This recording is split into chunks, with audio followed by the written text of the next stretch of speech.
Welcome, sisters, brothers, and union kin. I am Siobhan Vipond, Executive Vice President of the Canadian Labour Congress and Chair of the ITUC Women's Committee. My pronouns are she, her, and it will be my privilege to moderate the conversation during this Congress forum, which covers the key theme for us, which is building inclusive trade union movement. I acknowledge the traditional owners of the land on which we are meeting and pay my respects to their elders past, present, and emerging.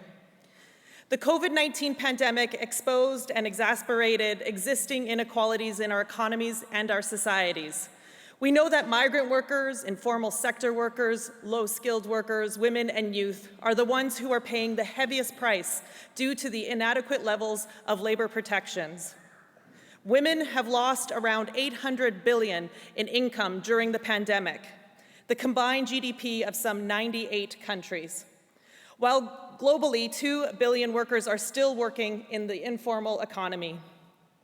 The COVID-19 pandemic has overwhelmed 169 million migrant workers around the world, and more than 2/3 of them concentrated in high-income countries. If workers at risk of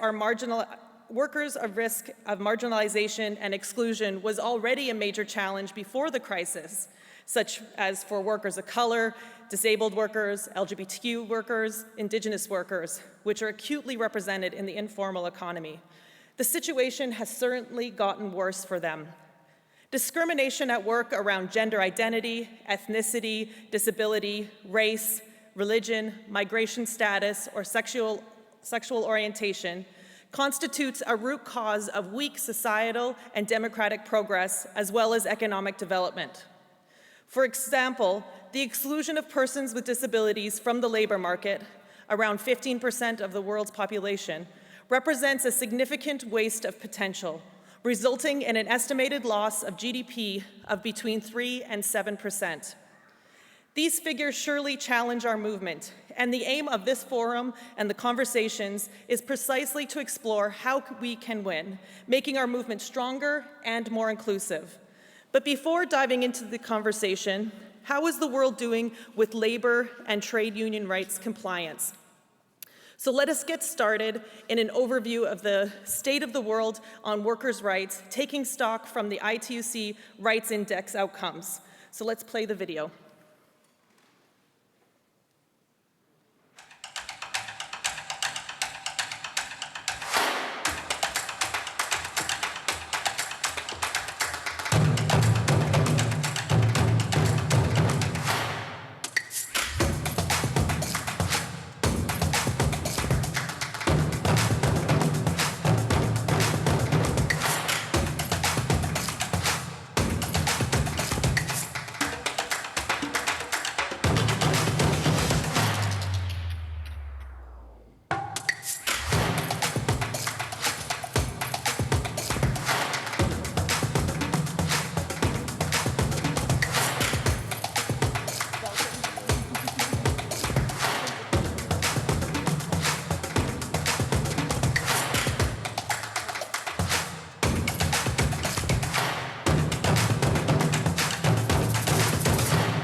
Excellent.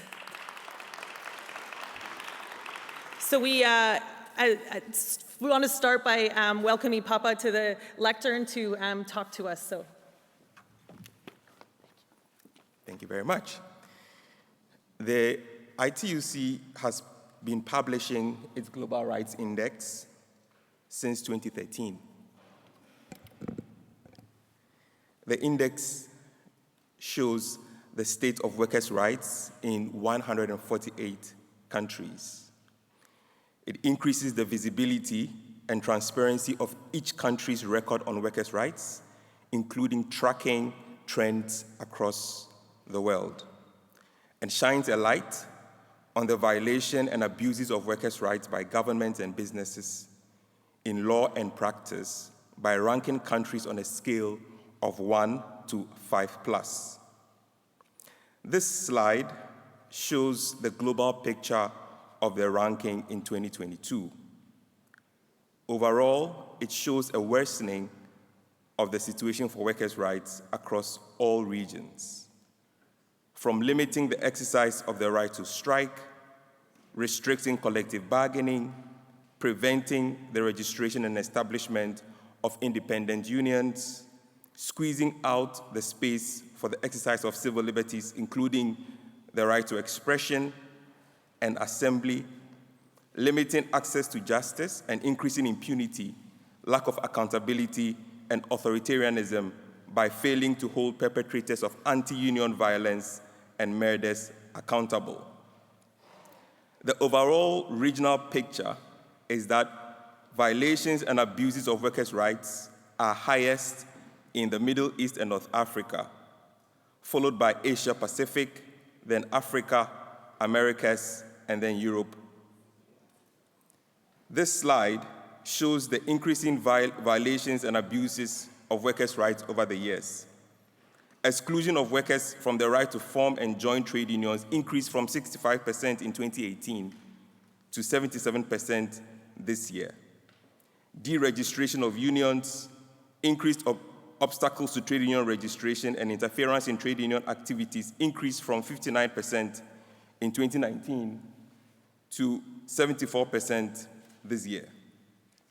Attacks on freedom of expression and assembly has increased by over 10 points from 2018 to this year.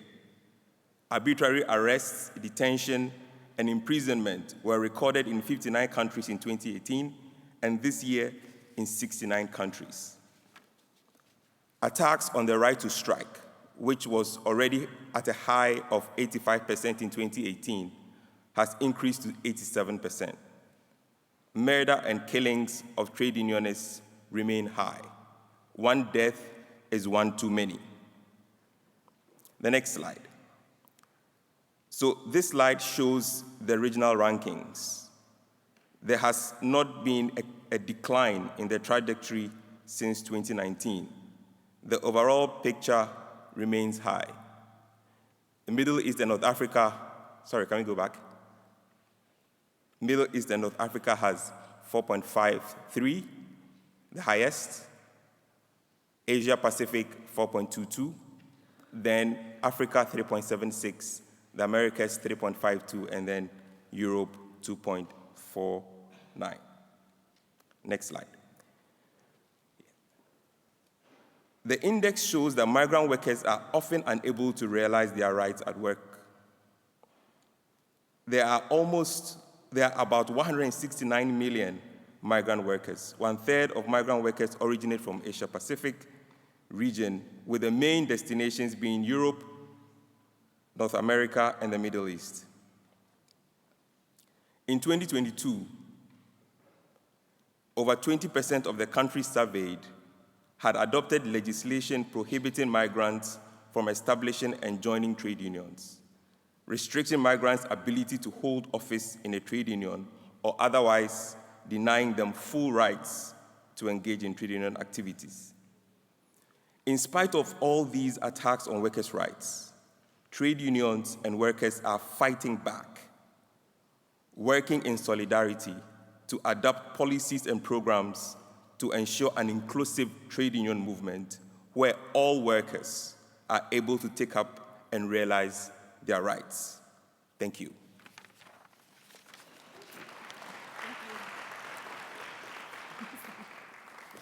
Thank you, Papa, for sharing those key findings. Colleagues, we have seen that effective implementation of labor rights remains a challenge in many countries around the world where workers are still hampered to joining unions and to benefiting from collective bargaining rights. Those ones are at the very foundation to fight discrimination and marginalization. And this is what our panelists will be speaking about today.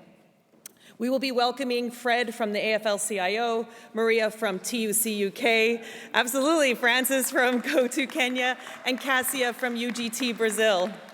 Now, we're going to turn to them shortly to start this forum conversation.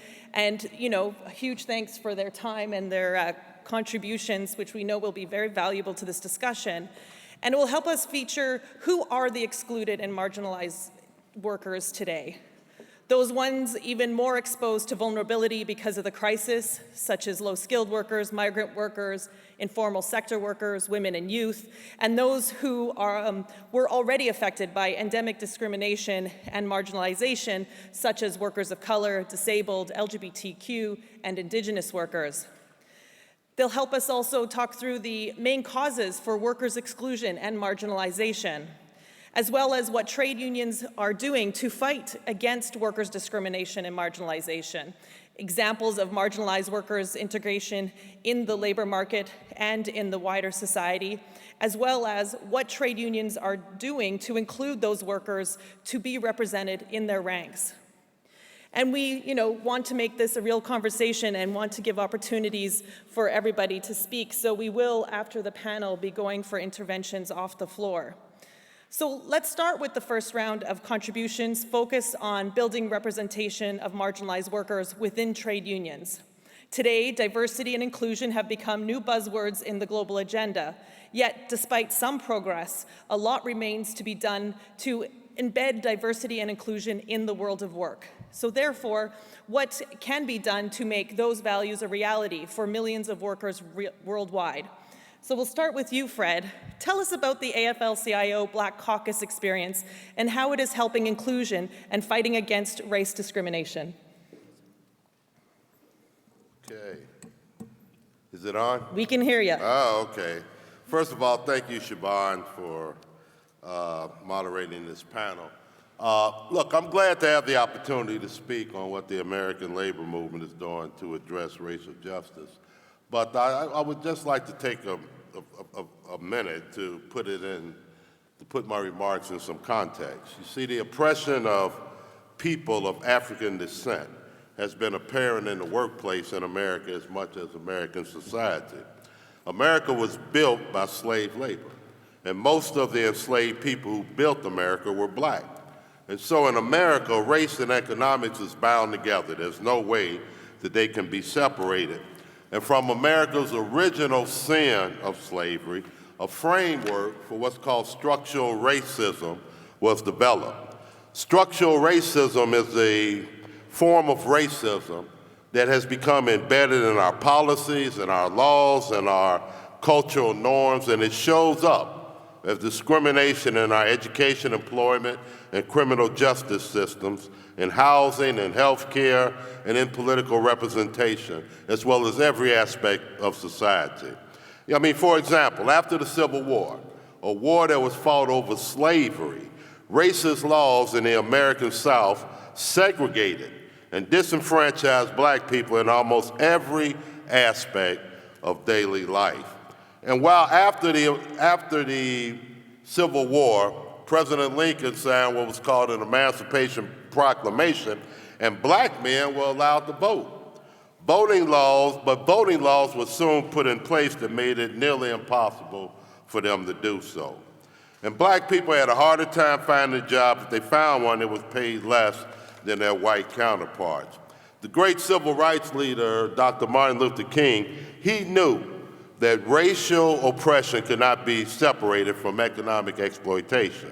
And so he looked to strengthen the bond between the civil rights movement and the American labor movement, because one of the fundamental objectives, and Dr. King knew this, of the American labor movement were to fight discrimination and bias. Unions helped close the gender and racial wage gap, but sometimes unions needed a push. In the 1940s and 50s, black union members had to form minority caucuses within their unions and use those caucuses as a vehicle to address the lack of minority representation and other inequities within our own trade union structures, to give a voice and perspective that was not considered or was too easily dismissed in the American labor movement. Look, we all know that a collective bargaining agreement is the single most powerful tool to make sure that all workers are included, that workplaces are diverse and accessible, and there's equity in hiring practices and advancement opportunities. That was true 60 years ago, and it is also true today. But yet, 60 years ago, many trade unions made it nearly impossible for black workers to gain more skilled and better paying positions. Black workers had a right under law to a job, to an apprenticeship, to advancing their careers. But see, there's a difference between a right and an opportunity. And if you had the racist, discriminatory structures that were in place, then there were no opportunities. And look, the American labor movement has never been as diverse as it is today. I mean, labor, that's right, labor members, union members in the United States would never have dreamed 20 years ago that a woman, an African American, would be leading the American labor movement. But, so we've came a long way. But I submit we have a long way to go. You know, 2 summers ago, after the murder of George Floyd, we had to admit that we still had work to do. In demonstrations throughout Washington, D.C. and around the country led by the Black Lives Matter movement, it was obvious that that movement did not see the labor movement as an ally. So we had to ask ourselves why. And how do we reconnect our movement for racial justice? How do we grow opportunities for people of color and communities that has been disenfranchised and left out? So we created a task force on racial justice to take concrete action to address America's structural racism, especially in a criminal justice system that has incarcerated and killed too many people of color. So the task force developed steps that governments and agencies can use to improve public safety, which include holding bad police officers accountable while protecting the right of police officers who are union members, protecting their right to bargain collectively.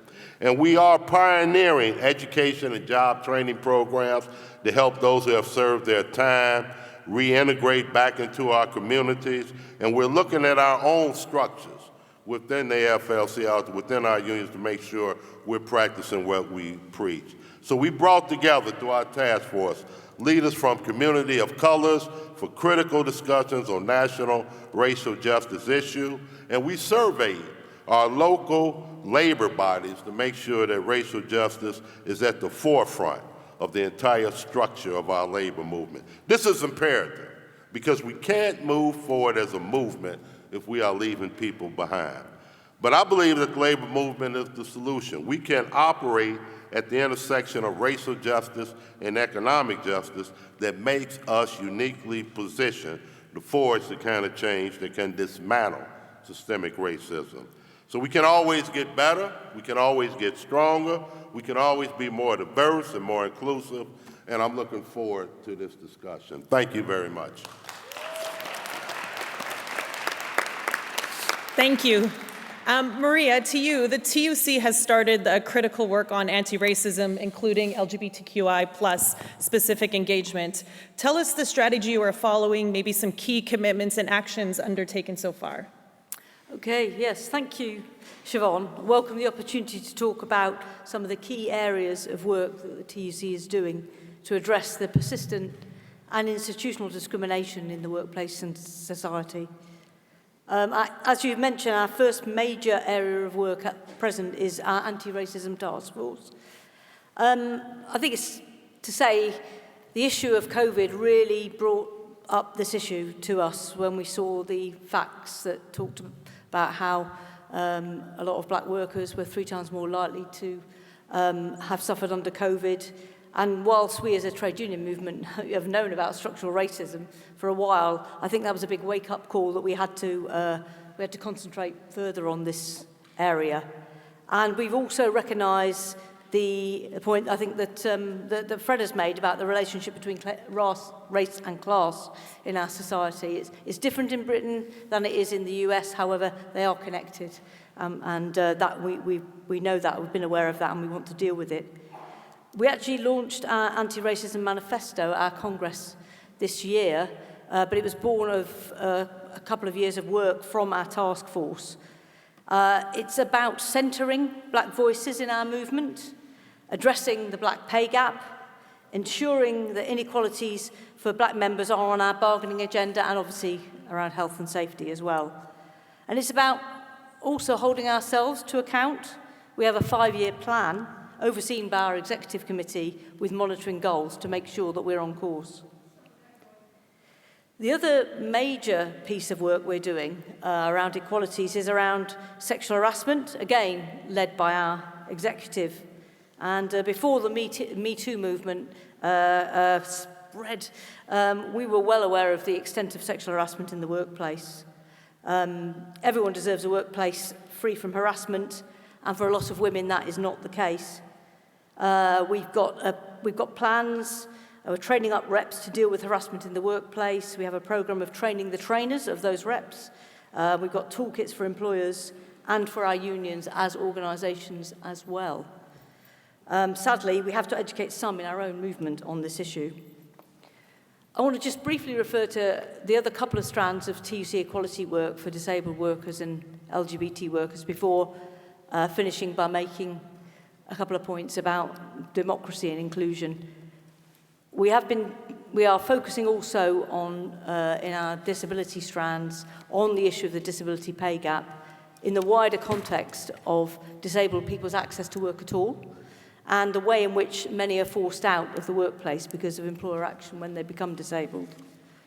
In terms of LGBT issues, as you are aware, the UK has comprehensive rights on sexual orientation discrimination brought in by the Labour government in 1997 to 2010, but we need to update our legislation on gender identity.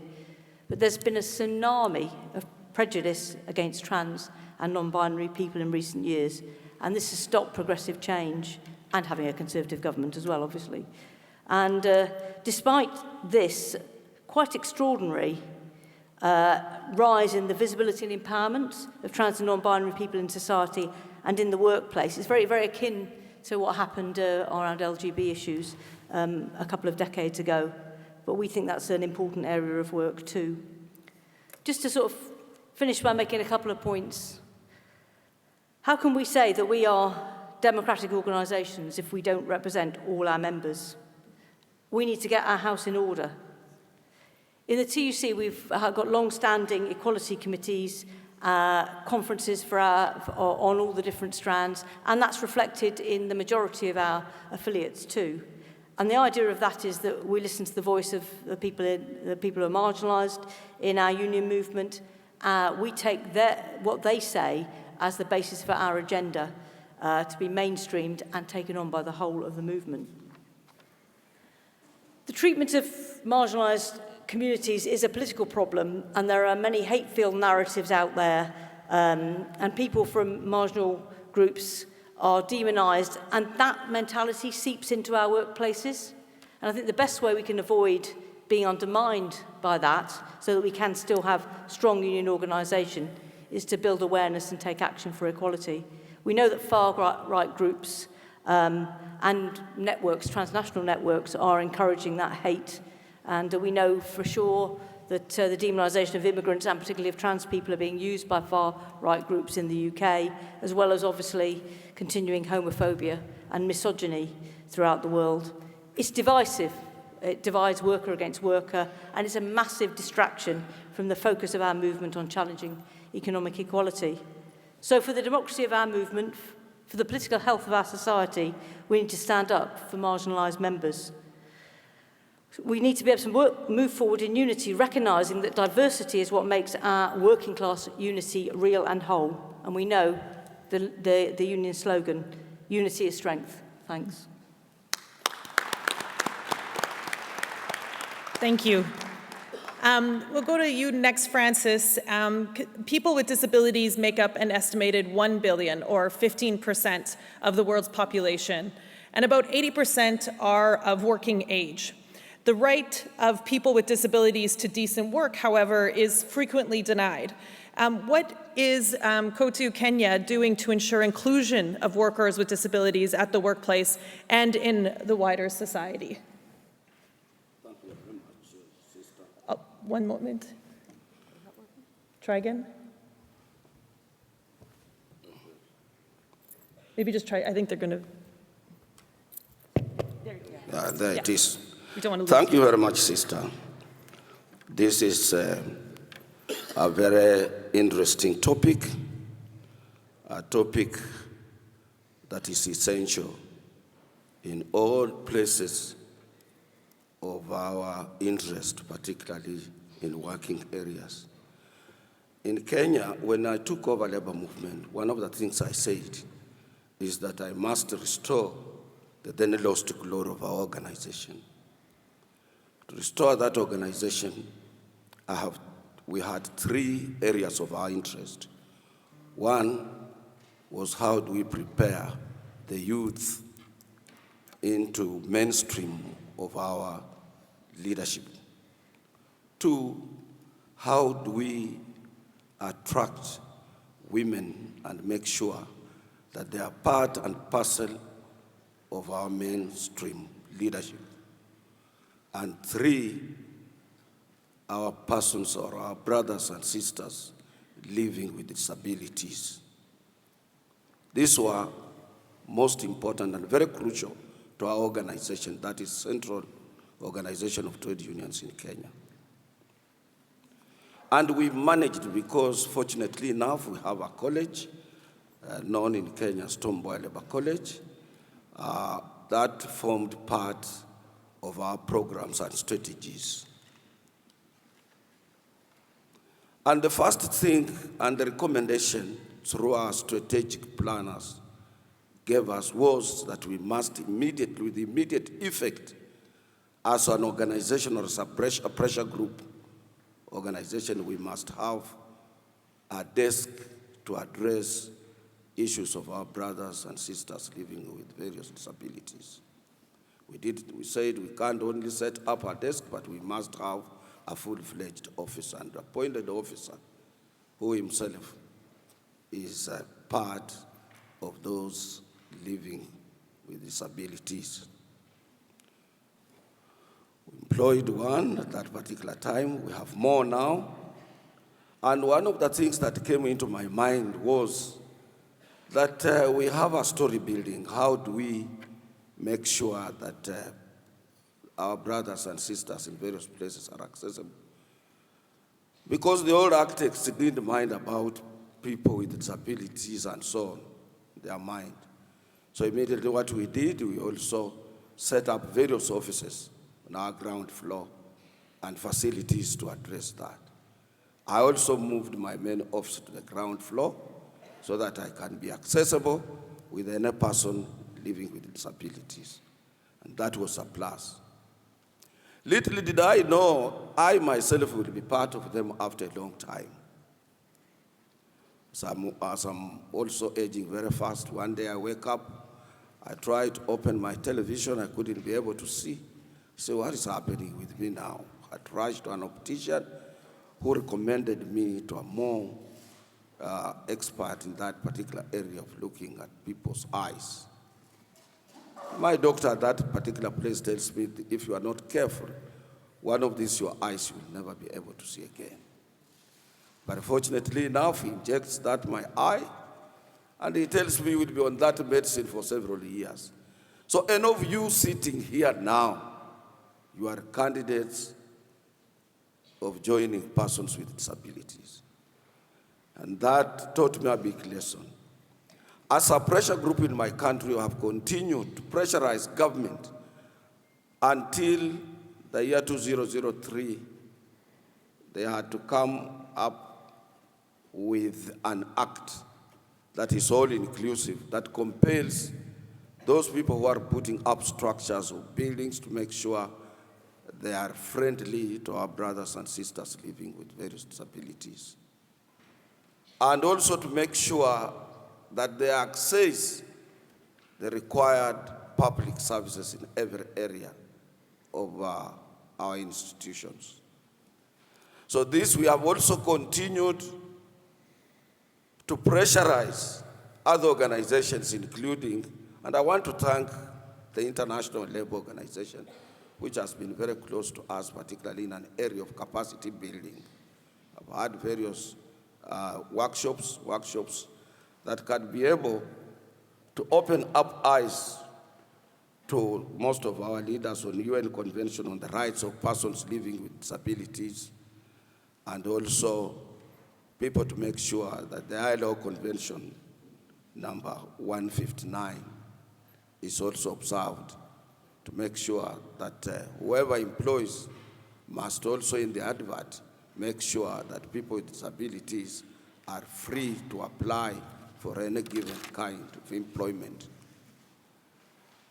We have managed, this is now acceptable, issue is accepted overall in my country and is supported, and we continue working closely with the institutions like those who are institutions that are charged by trainings, one of them being the National Industrial Training Authority and the National Kenya National Qualification Authority, to make sure that people living with disabilities or persons living with disabilities are included in their programs.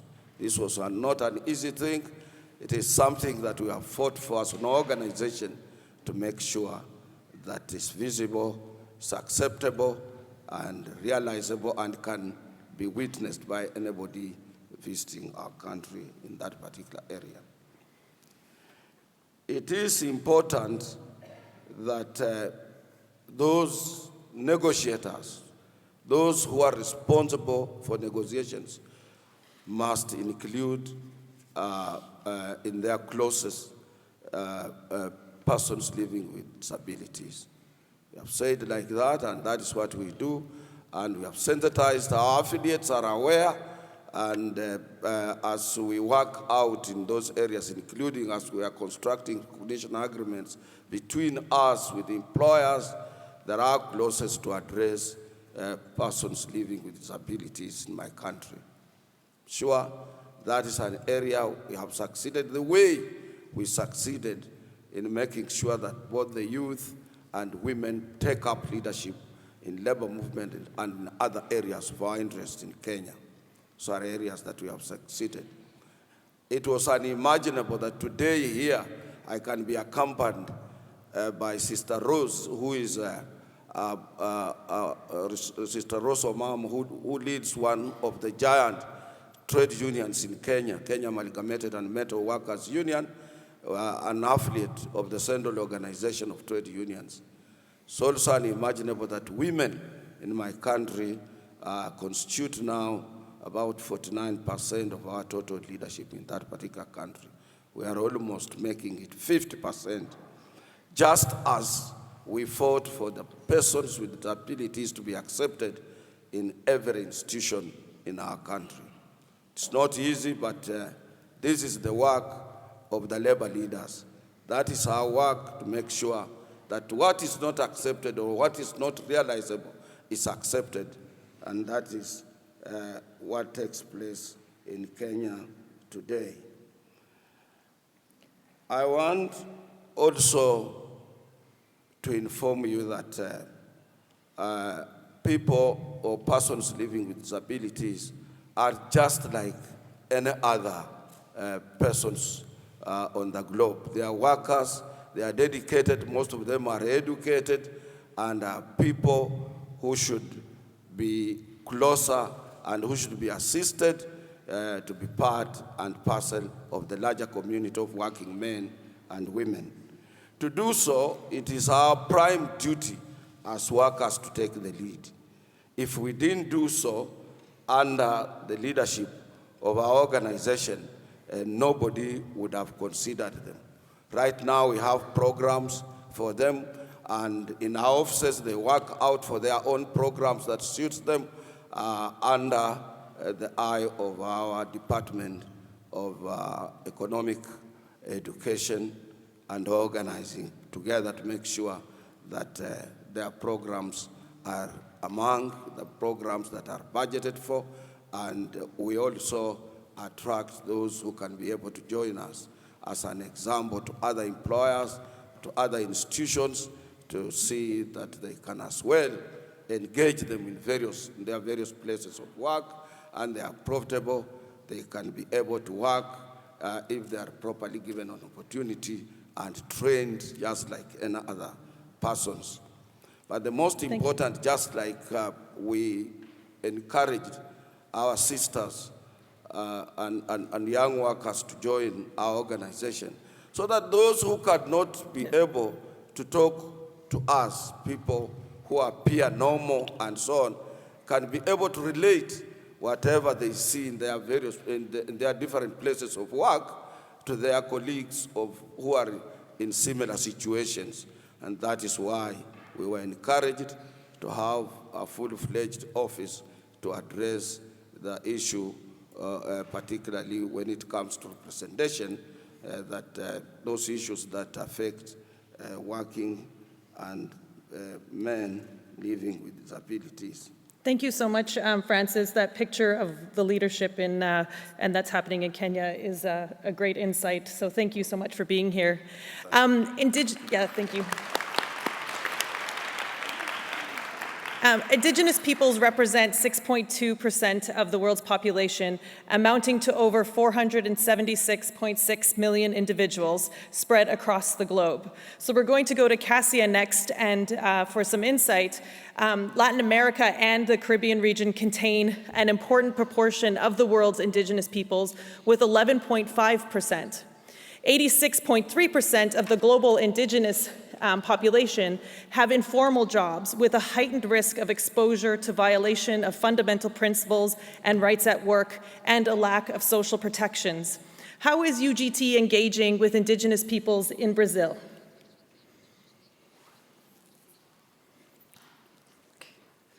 Bom, obrigada por essa oportunidade. É claro que todos os temas colocados aqui na pauta são importantíssimos porque a gente tenha, de fato, um movimento sindical inclusivo. E quando a gente fala do respeito à nossa ancestralidade e aos povos originários, é lógico que se torna fundamental trabalhar esse tema cotidianamente, né? Não só de 4 em 4 anos, mas essa pauta precisa estar na agenda do movimento sindical. É por isso que a União Geral dos Trabalhadores do Brasil, desde a sua constituição, tem em sua executiva nacional a Secretaria Nacional dos Povos Indígenas. Essa secretaria tem como objetivo coordenar e atuar para defender os povos indígenas em suas diversas pautas. Essa representação, além de importante, ela se faz necessária para estabelecer o diálogo social junto às esferas públicas regional e nacional. A população indígena brasileira, segundo o último censo de 2010, era de quase 1 milhão de indígenas, dos quais 572.083 viviam nas florestas e 324.834 já nas zonas urbanas. Dessa população, são 305 etnias diferentes, onde falam 274 línguas diferentes. Então, é uma diversidade muito grande para estar trabalhando junto ao movimento sindical. Então, além disso, a gente tem um desafio muito grande no Brasil, que é a questão da invasão das terras indígenas. Os povos indígenas enfrentam problemas seríssimos de racismo, preconceito, violação dos direitos, a violação dos direitos das mulheres indígenas, a falta de acesso aos serviços públicos do Estado. Então, a Secretaria Nacional tem todos esses desafios para ser colocado, né? E a gente trabalha como? Através da articulação entre os povos indígenas e as UGTs estaduais. Porque o Brasil, a gente tem 26 estados, mais o Distrito Federal. Então, um país a nível continental, somente através da atuação estadual, a gente consegue fazer um trabalho unitário, que é onde a gente fala, que é o papel do movimento sindical, né? A unidade, a solidariedade para poder ir avançando a cada trabalho, a cada desafio.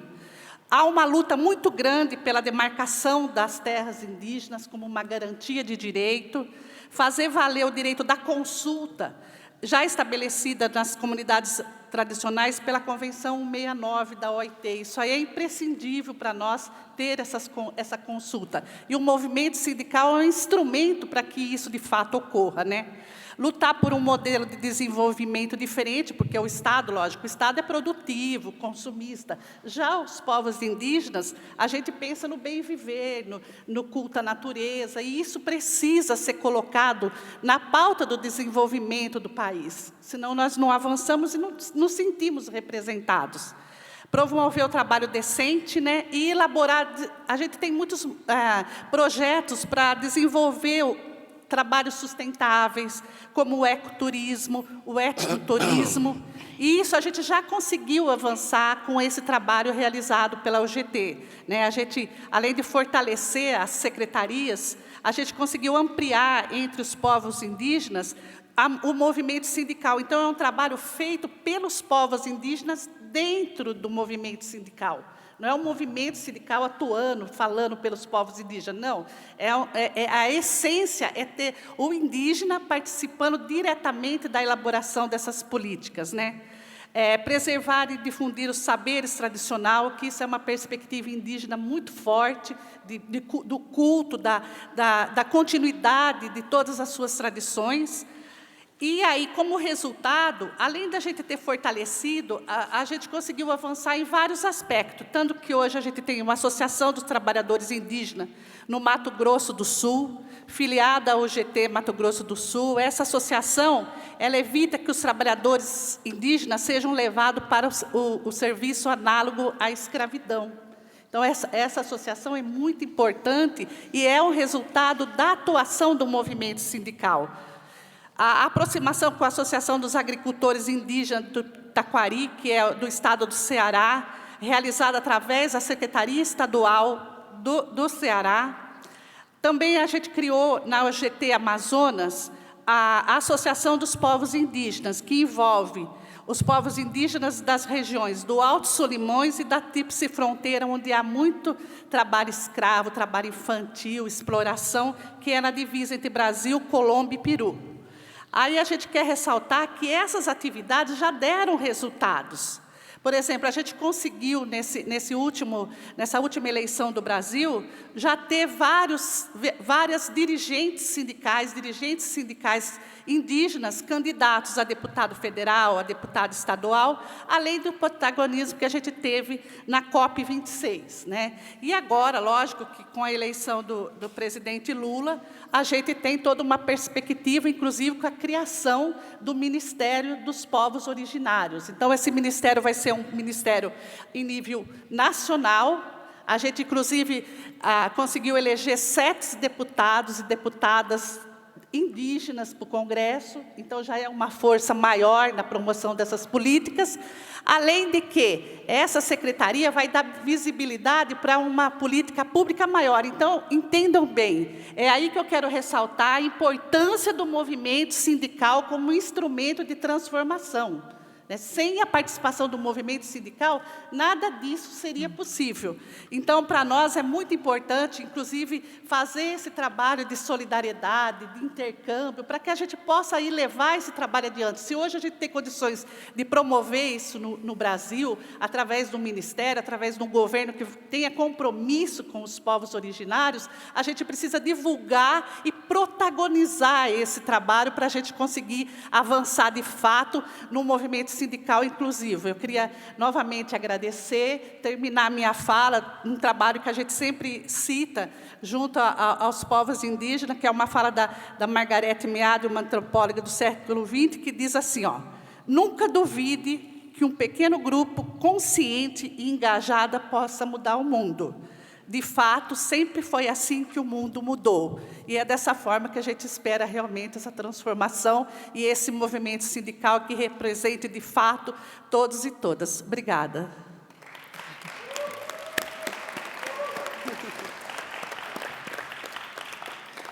Thank you, Cassia, and thank you to all of you for being here.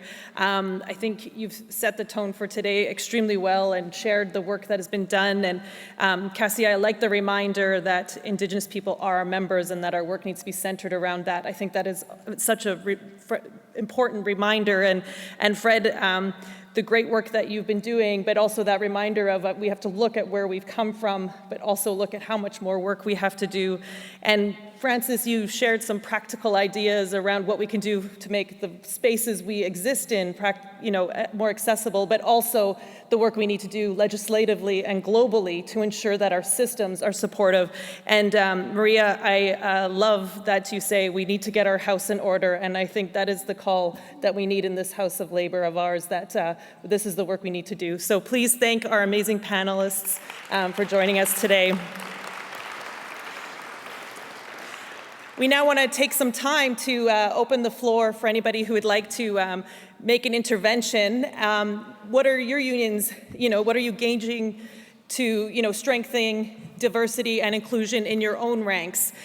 We hope that you can keep your remarks to 1 minute in order to accommodate as many people as possible in the time that we have. And so we will start that now, and you'll see there's 4 floor mics, and we'll be going there. So let's start here on House Right. Let's go here first. Buon pomeriggio, un saluto a tutti i delegati e le delegate. Mai come oggi il tema di un movimento sindacale inclusivo deve diventare prioritario. Io volevo portare l'esperienza del patronato, istituto italiano, unico al mondo, comune a tutti i sindacati confederali. Vorrei portare l'esperienza concreta della CGIL e dell'INCA come modello efficace di inclusione promossa dal sindacato, con un'attenzione particolare alle categorie più a rischio di esclusione, le lavoratrici, i lavoratori, i migranti e gli anziani. La CGIL, attraverso l'INCA, il nostro istituto di patronato, fornisce servizi di assistenza, tutela e rappresentanza in Italia, che mirano soprattutto a rafforzare l'inclusione dei lavoratori stranieri e diamo al loro supporto alle istanze di riconoscimento della cittadinanza, facilitando l'erogazione di prestazioni e sostegno al reddito, ma anche all'estero, nei confronti di cittadini italiani residenti all'estero, dei loro discendenti, nonché di cittadini stranieri che abbiano regolarmente lavorato in Italia e siano poi tornati nei propri paesi di origine o abbiano scelto di trasferirsi in altri paesi. Gli uffici INCA della CGIL sono presenti in 27 paesi su 4 continenti. Ogni anno assistiamo 200.000 persone fuori dall'Italia, elaboriamo le dichiarazioni reddituali di oltre 50.000 pensionati e rendiamo fruibili decine di servizi, prestazioni, benefit, disoccupazione, invalidità, sostegno al reddito. Non siamo soltanto un patronato per soli pensionati, oltre la metà dei nostri assistiti è un lavoratore attivo, non è nemmeno un patronato per soli italiani all'estero. Un nostro assistito su 4 non è nato in Italia. Riteniamo quindi che questo tipo di modello di inclusione integrato sia il più efficace perché è in grado di intrecciare la tutela individuale con quella collettiva. Un modello capace di offrire una tutela a 360 gradi. Attraverso l'inclusione è possibile affrontare le contraddizioni causate da una ricchezza non equamente distribuita, da tantissime divisioni del mondo del lavoro e affrontare le sfide del tempo che stiamo vivendo legate alle transizioni per cui servono regole chiare e giuste. Il nostro obiettivo resta quello di sempre, garantire piena dignità al lavoro e soprattutto a chi lo compie. Grazie. Gracias. Gracias. Go ahead. Obrigado. Você está com um pequeno exemplo de algumas iniciativas, mas antes, eu só gostaria de falar sobre o problema da escravidão e do movimento negro do Brasil, que hoje, como já foi dito em outras oportunidades, se comemora o Dia da Consciência Negra do Brasil, que é o dia da morte do Zumbi dos Palmares, ex-escravo que foi morto em 1685 no Brasil, lutando pela liberdade dos seus companheiros. O Brasil tem uma história muito triste em relação à escravidão. Foi o último país do mundo a acabar com a escravidão em 1888, e pegando a chegada dos europeus em terras brasileiras, se vê que nós temos 300 anos de história de escravidão e apenas 150 anos de história de não escravidão. Então, esse tema é um tema muito delicado dentro do Brasil, e citar um pequeno exemplo do Sindicato do Comércio de São Paulo, que foi a primeira iniciativa sindical de uma convenção coletiva que determinasse algumas regras em relação aos negros, que sempre foram escondidos no comércio, nas partes do fundo das lojas, nos almoxarifados e não em setores de atendimento. Então, essa iniciativa, que foi a primeira convenção, agora já temos outras convenções coletivas pelo Brasil, que determina, que obriga as lojas a ter o atendimento de forma aparente nas lojas e nos shoppings do país. Só esse exemplo. Obrigado.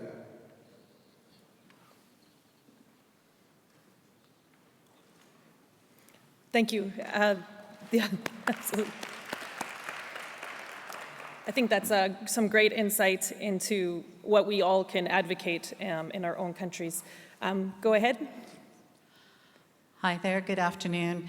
I'm a member of the Canadian Labour Congress delegation and the president of the BC General Employees Union in British Columbia, Canada. And this topic has been a major part of the work that we've been doing within our own union. And one of the things we clearly heard from our members from equity groups was nothing about us without us. And so we have recently created advisory committees that are representative of our membership within equity groups, Indigenous workers, workers with disabilities, our 2S, we say two-spirited LGBTQI plus communities, as well as our workers of color.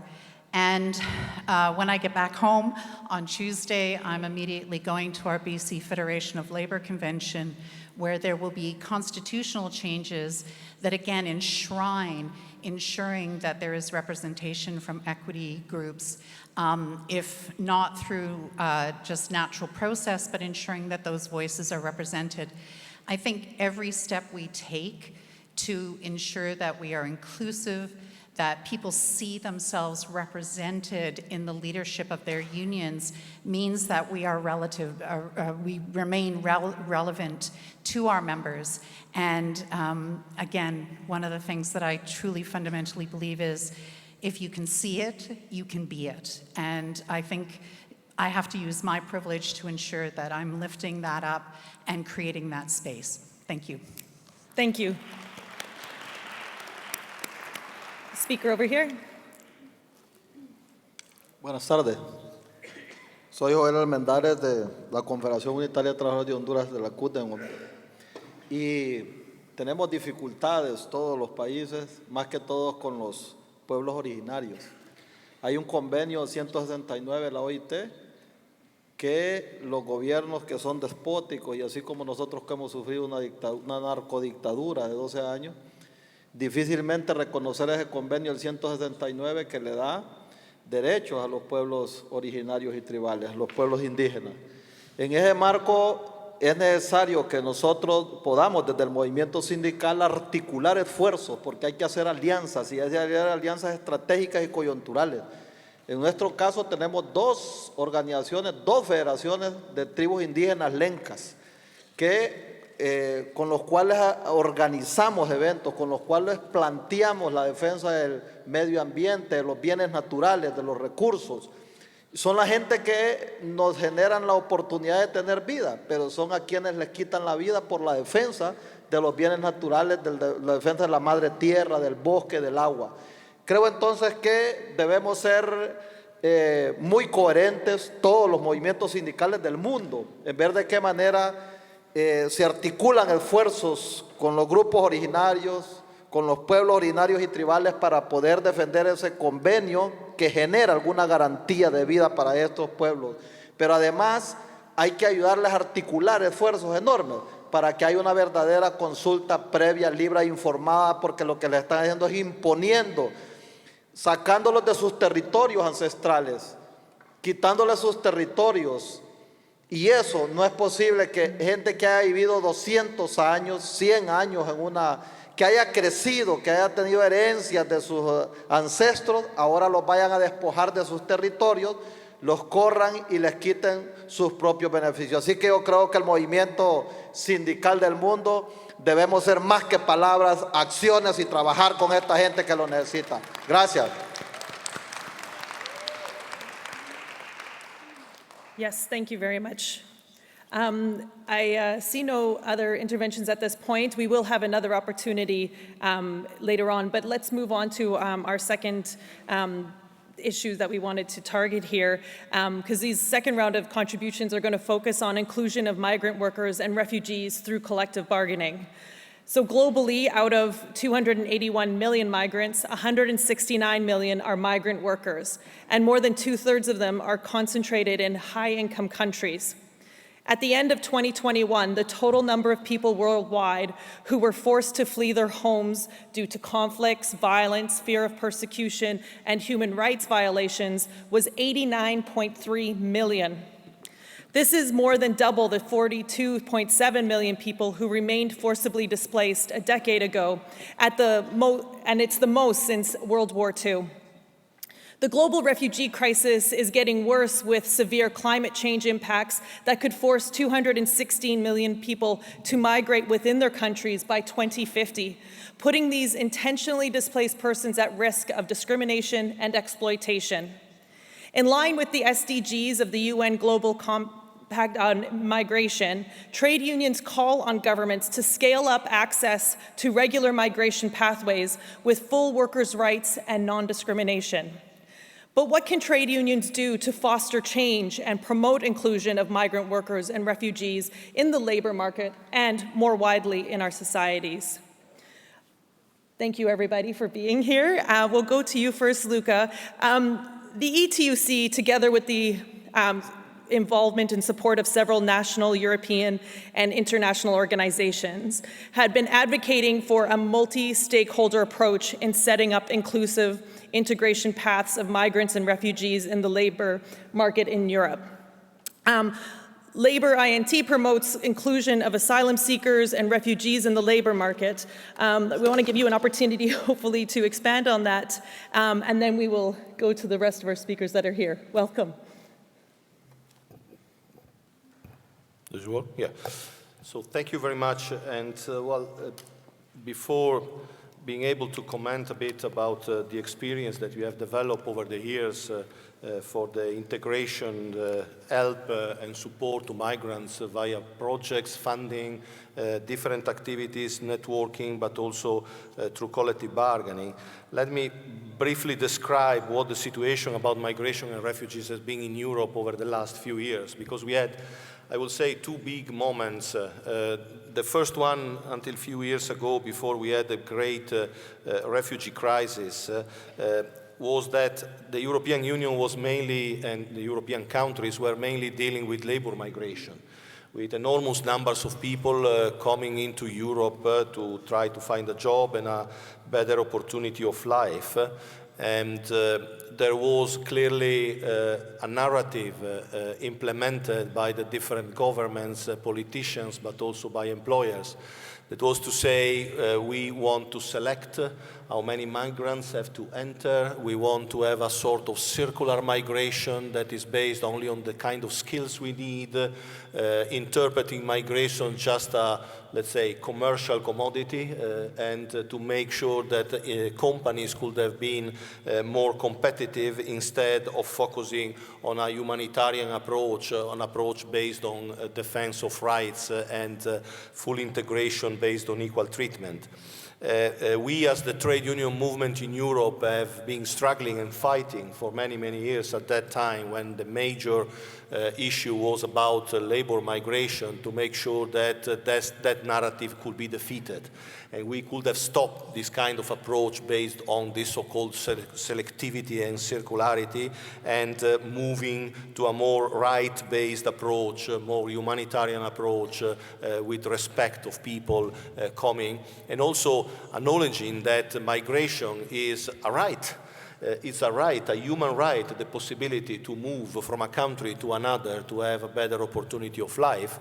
But there is also a need, in the sense that our societies are getting older and more decadent, sorry for using this term. There is a real need for more integration, for more exchange, for more permeability between the different communities. So we had a first period in Europe where we were pretty much concentrated, I will say, on on legislation to make sure that we could overcome this narrative, this wrong narrative, and make sure that we could have had a humanitarian and right-based approach when it comes to labor migration. This was, to some extent, also successful because we achieved important legislative reforms in Europe and in many other countries, making sure that equal treatment could be really guaranteed and integration paths could be built for migration, for migrant people coming to our continent.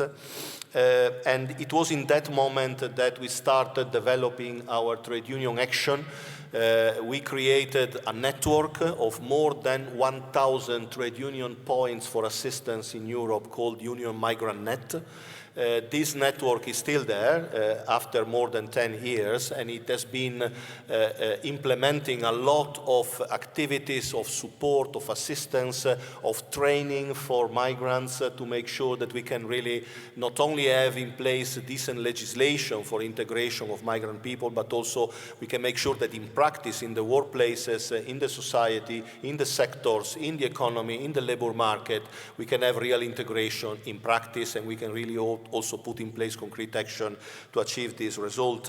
And this has also gone through a series of activities through collective bargaining in the individual companies, but also at sectoral level to make sure that the principle of equal treatment can be enshrined in the collective agreements, but also making sure that we can develop a series of activities of tripartite dialogue with institutions and employers to create the frameworks that can enable migrant people to be welcome and to be properly integrated. This has worked quite well. These projects you were referring to, the so-called Labor Int projects financed by the European Commission, have produced important results, and we are quite proud of these outcomes. But then we have also to be sincere among us, brothers and sisters, the refugee crisis hit. The first refugee crisis with thousands and thousands, hundreds of thousands of people coming through Europe through the Mediterranean Sea in the first phase, and then through the southeastern paths for coming into the territory of Europe. All this has disrupted completely the European policy when it comes to migration, because at that point, labor migration was completely stopped by all the public authorities. Labor migration was declared more or less illegal. No more migrants had to come because we had to take care of the refugees, and take care is just an euphemism, because in the reality, there was just a filter to avoid that too many asylum seekers could really enter the territory of the European Union. And this situation, already very serious until a few years ago, then was further exacerbated by the different crises in Afghanistan, in Syria, and then more recently in Ukraine. And there is this horrible attitude coming from many member states of the European Union to say we welcome only white people, only Christian people, only those that can be integrated in our communities because the color of their skin and their cultural and religious background is compatible with our European roots, or whatever you want to call it. Well, this is absolutely unacceptable. This is racism. This is inhuman behavior, something that is really an approach that is completely driven by the far-right movements that unfortunately are arising more and more in our continent. That's why the trade union movement had to change a bit our approach. We have continued, of course, to implement our network, our assistance to migrants, and also the projects that were put in place together with the European Union, but we had to step up and increase the level of our action to protect those labor migrants that were declared just clandestines or illegal, just because they were undocumented and there was no possibility for legal paths to enter the European Union any longer. And on the other side, to make sure that refugees, asylum seekers, could be properly integrated and welcome in the European Union, whatever was their country of origin, the color of the skin, their religious or cultural background. These are is a very complicated fight, I have to tell you, towards the different institutions and politicians, changing the wrong narrative as being really complicated and difficult. Nevertheless, we are continuing this struggle. Our members, the different trade unions in the sectors and national level, have helped a lot to welcome the refugees. We have put in place enormous resources, own resources of the trade union movement, also in financial terms to help. And we are continuing, of course, with great ambition to implement activities to make sure that through collective bargaining, through social dialogue, through reforms in the legislation, we can continue welcoming and integrating refugees. We have to fight against the politicians, especially the far right, but not only the far right, sometimes even progressive governments have a narrative on migration that is a right-wing narrative, unfortunately.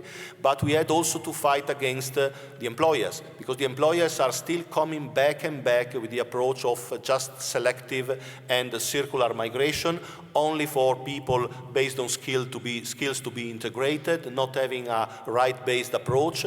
And even when it comes to the million and million of Ukrainian refugees that came to the territory of Europe, they have said, well, yes, we can hire these people, we can put these people at work, but under the condition that we can pay to them a lower salary than the minimum wage or the wage in the collective agreements. And if there is a gap, it's up to the state to pay for the difference. Well, as you can understand, this is something we are strongly fighting against, absolutely unacceptable coming from employers and institutions. So the fight continues. Our instruments are in place, they are still effective and they still produce results, but of course the challenges are increasing, and so we have to step up really and escalate in terms of the strength of the trade union reaction and the level of solidarity that we have to create in our continent, but also in strong cooperation with the countries of origin. It's very important that our network that was born in Europe and was established in Europe is now strongly connected also with many other countries, particularly from Africa and Asia, where migrants come from. So there is also a global networking. We have included our networking that is paying back in terms of results and also in terms of global solidarity. Thank you. Yeah. Thank you.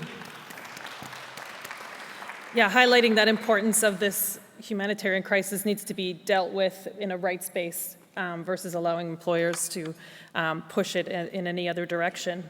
I would like to now go to the next people on our panel today, and if you can, introduce yourself, and then also what is your organization doing to include migrant workers and refugees in the labor market? And Paula from Peru, we'll start with you. Buenas tardes con todas y todos. Bueno, primero felicitar al compañero Luca. Ya han sido anunciados por WhatsApp los resultados y le deseo los mejores éxitos en el bienestar de toda la organización. Muchas gracias. Bueno, mi nombre es Paola Liaga, soy peruana y les voy a comentar la situación migratoria de mi país. La política migratoria de Perú responde a una realidad de hace cerca de 20 años. En el año 2016 se registró un ingreso de 8.170 ciudadanos venezolanos. La realidad hoy es distinta. El Perú no es solo un país de emigración, sino también es un país de acogida. Es el segundo país con mayor acogida después de Colombia, con un número aproximado de 1.320.000 ciudadanos venezolanos. Es el primer país receptor de solicitudes de refugio. Se han recibido cerca de 531.800 solicitudes, respecto de las cuales solo se ha resuelto el 0.003%.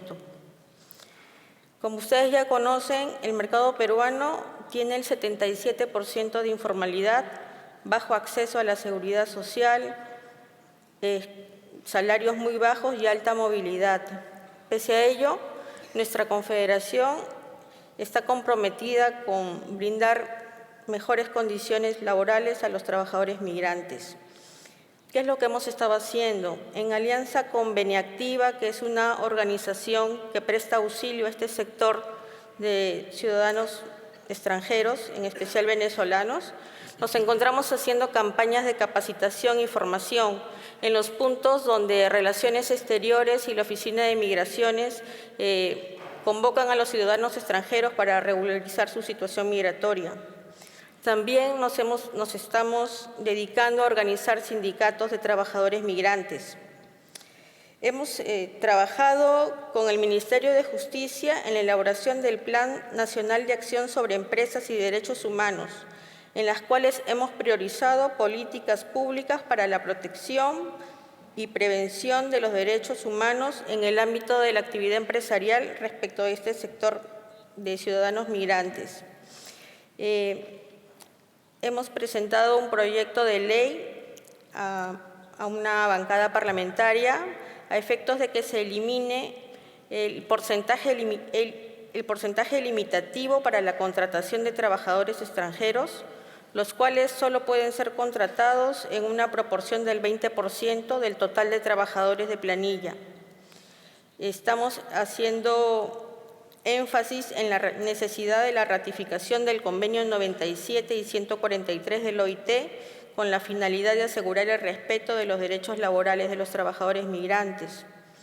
Asimismo, estamos promoviendo cambios normativos respecto de la reducción de la carga tributaria de los ciudadanos extranjeros, quienes pagan mayor impuesto respecto de los nacionales. Para la CAT de Perú es tarea del movimiento sindical trabajar por el reconocimiento de los derechos de las personas migrantes, fomentar su organización y participación y afiliación a fin de promover mejores condiciones sociolaborales a través de la negociación colectiva. Es fundamental garantizar el derecho al trabajo decente, sin importar su condición de regularidad migratoria, desde el enfoque del respeto de los derechos humanos. Es importante defender su incorporación a la seguridad social y el reconocimiento de las cotizaciones a la seguridad social realizadas en sus países vía convenios de país a país, así como el reconocimiento de sus competencias y saberes adquiridos de manera formal o no formal. Bueno, eso es lo que tenía por comentar. Muchas gracias por el espacio. Thank you. Thank you. Next, can we go to Kıvanç from Turkey, if you want to take the... Oh, you want to switch the order? Just kidding. Let's go to Baker. Did you want to go? Okay. So first of all, sorry for being late. I was in the electoral board and counting the votes. So it's not official, so I cannot announce the results. But okay. It's official, yes. So I'd like to, then, if it's official, I'd like to use this chance by congratulating the new General Secretary, and thanks for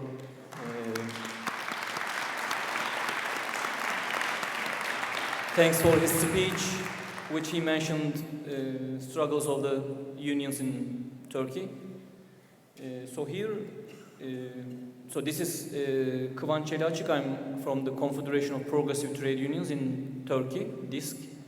So here I'm speaking on behalf of a trade union from a country where hosts more than 5.5 million of refugees. But also, I'm speaking as a grandson of a refugee, and I guess most of the delegates in the Congress, they have migrant backgrounds, and it's clear that the founding mothers or fathers of the trade union movement were migrant workers.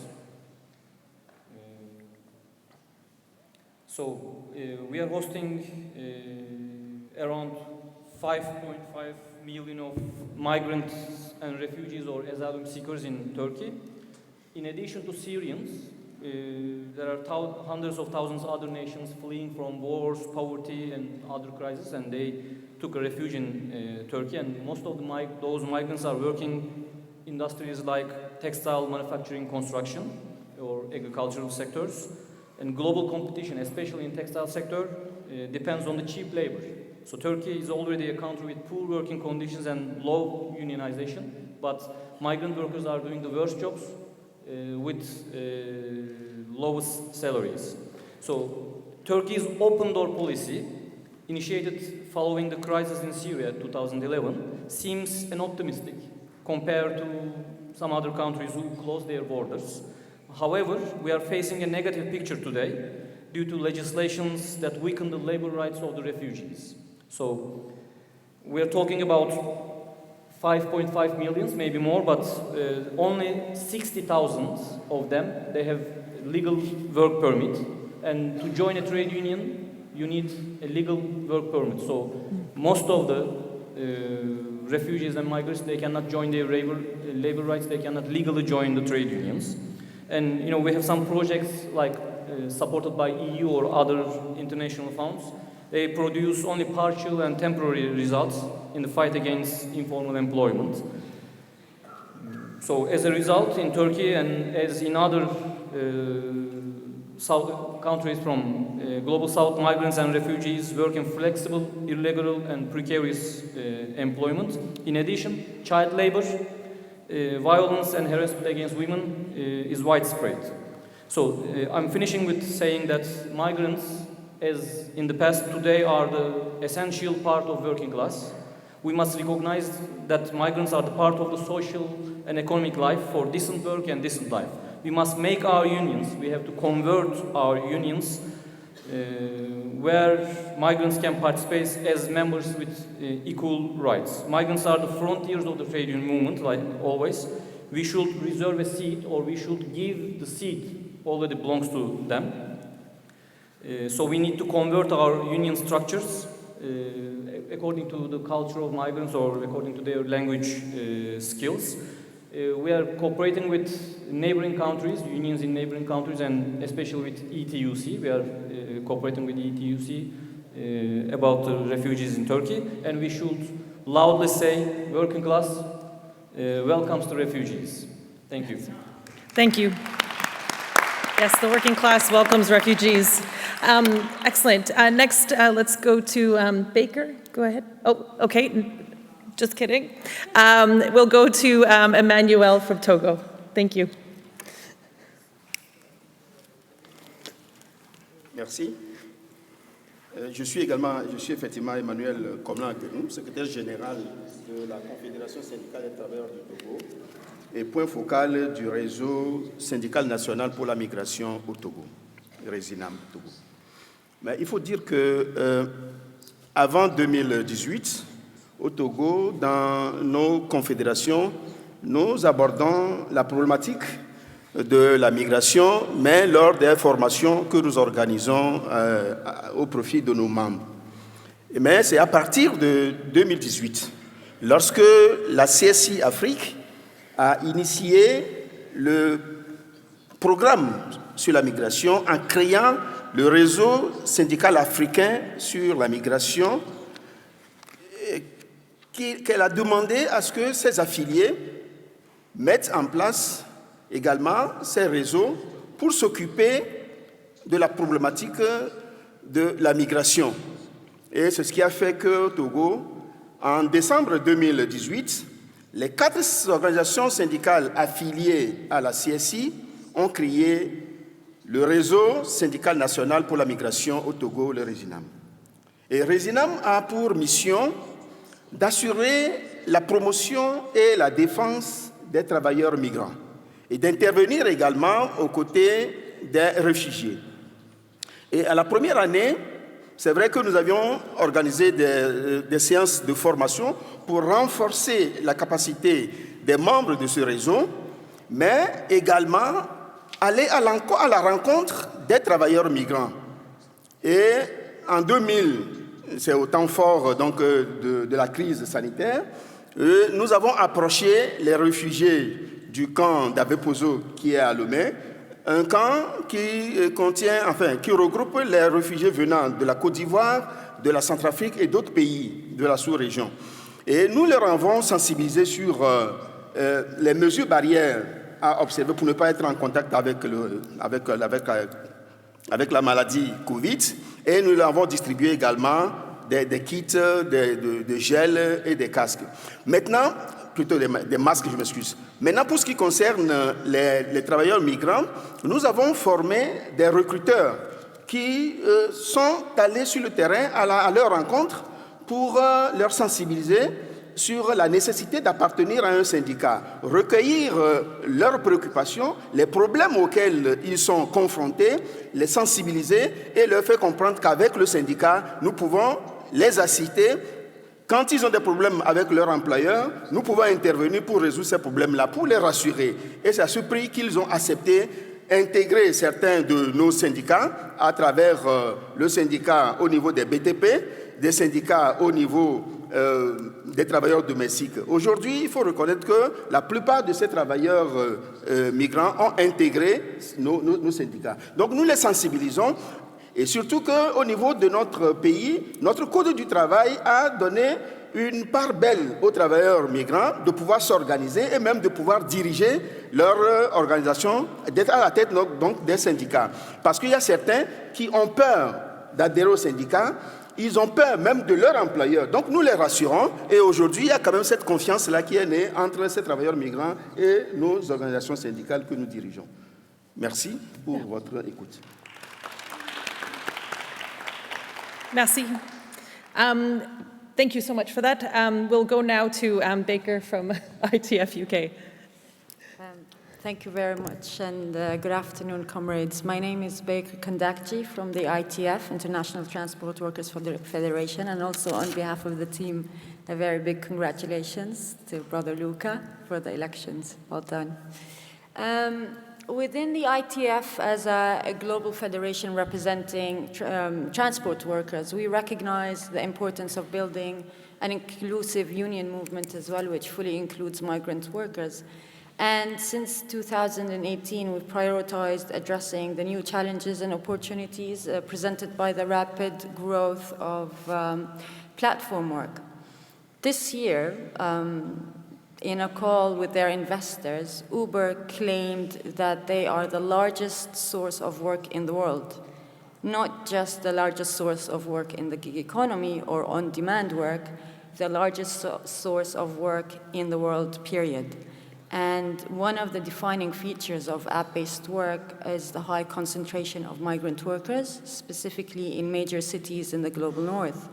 And simply put, in the absence of migrant labor, many apps would cease to function or would have to scale back their services dramatically. And bogus self-employment remains one of the most pressing issues faced by platform workers around the world. However, it's not a magic bullet that can solve all the issues faced by platform workers all at once.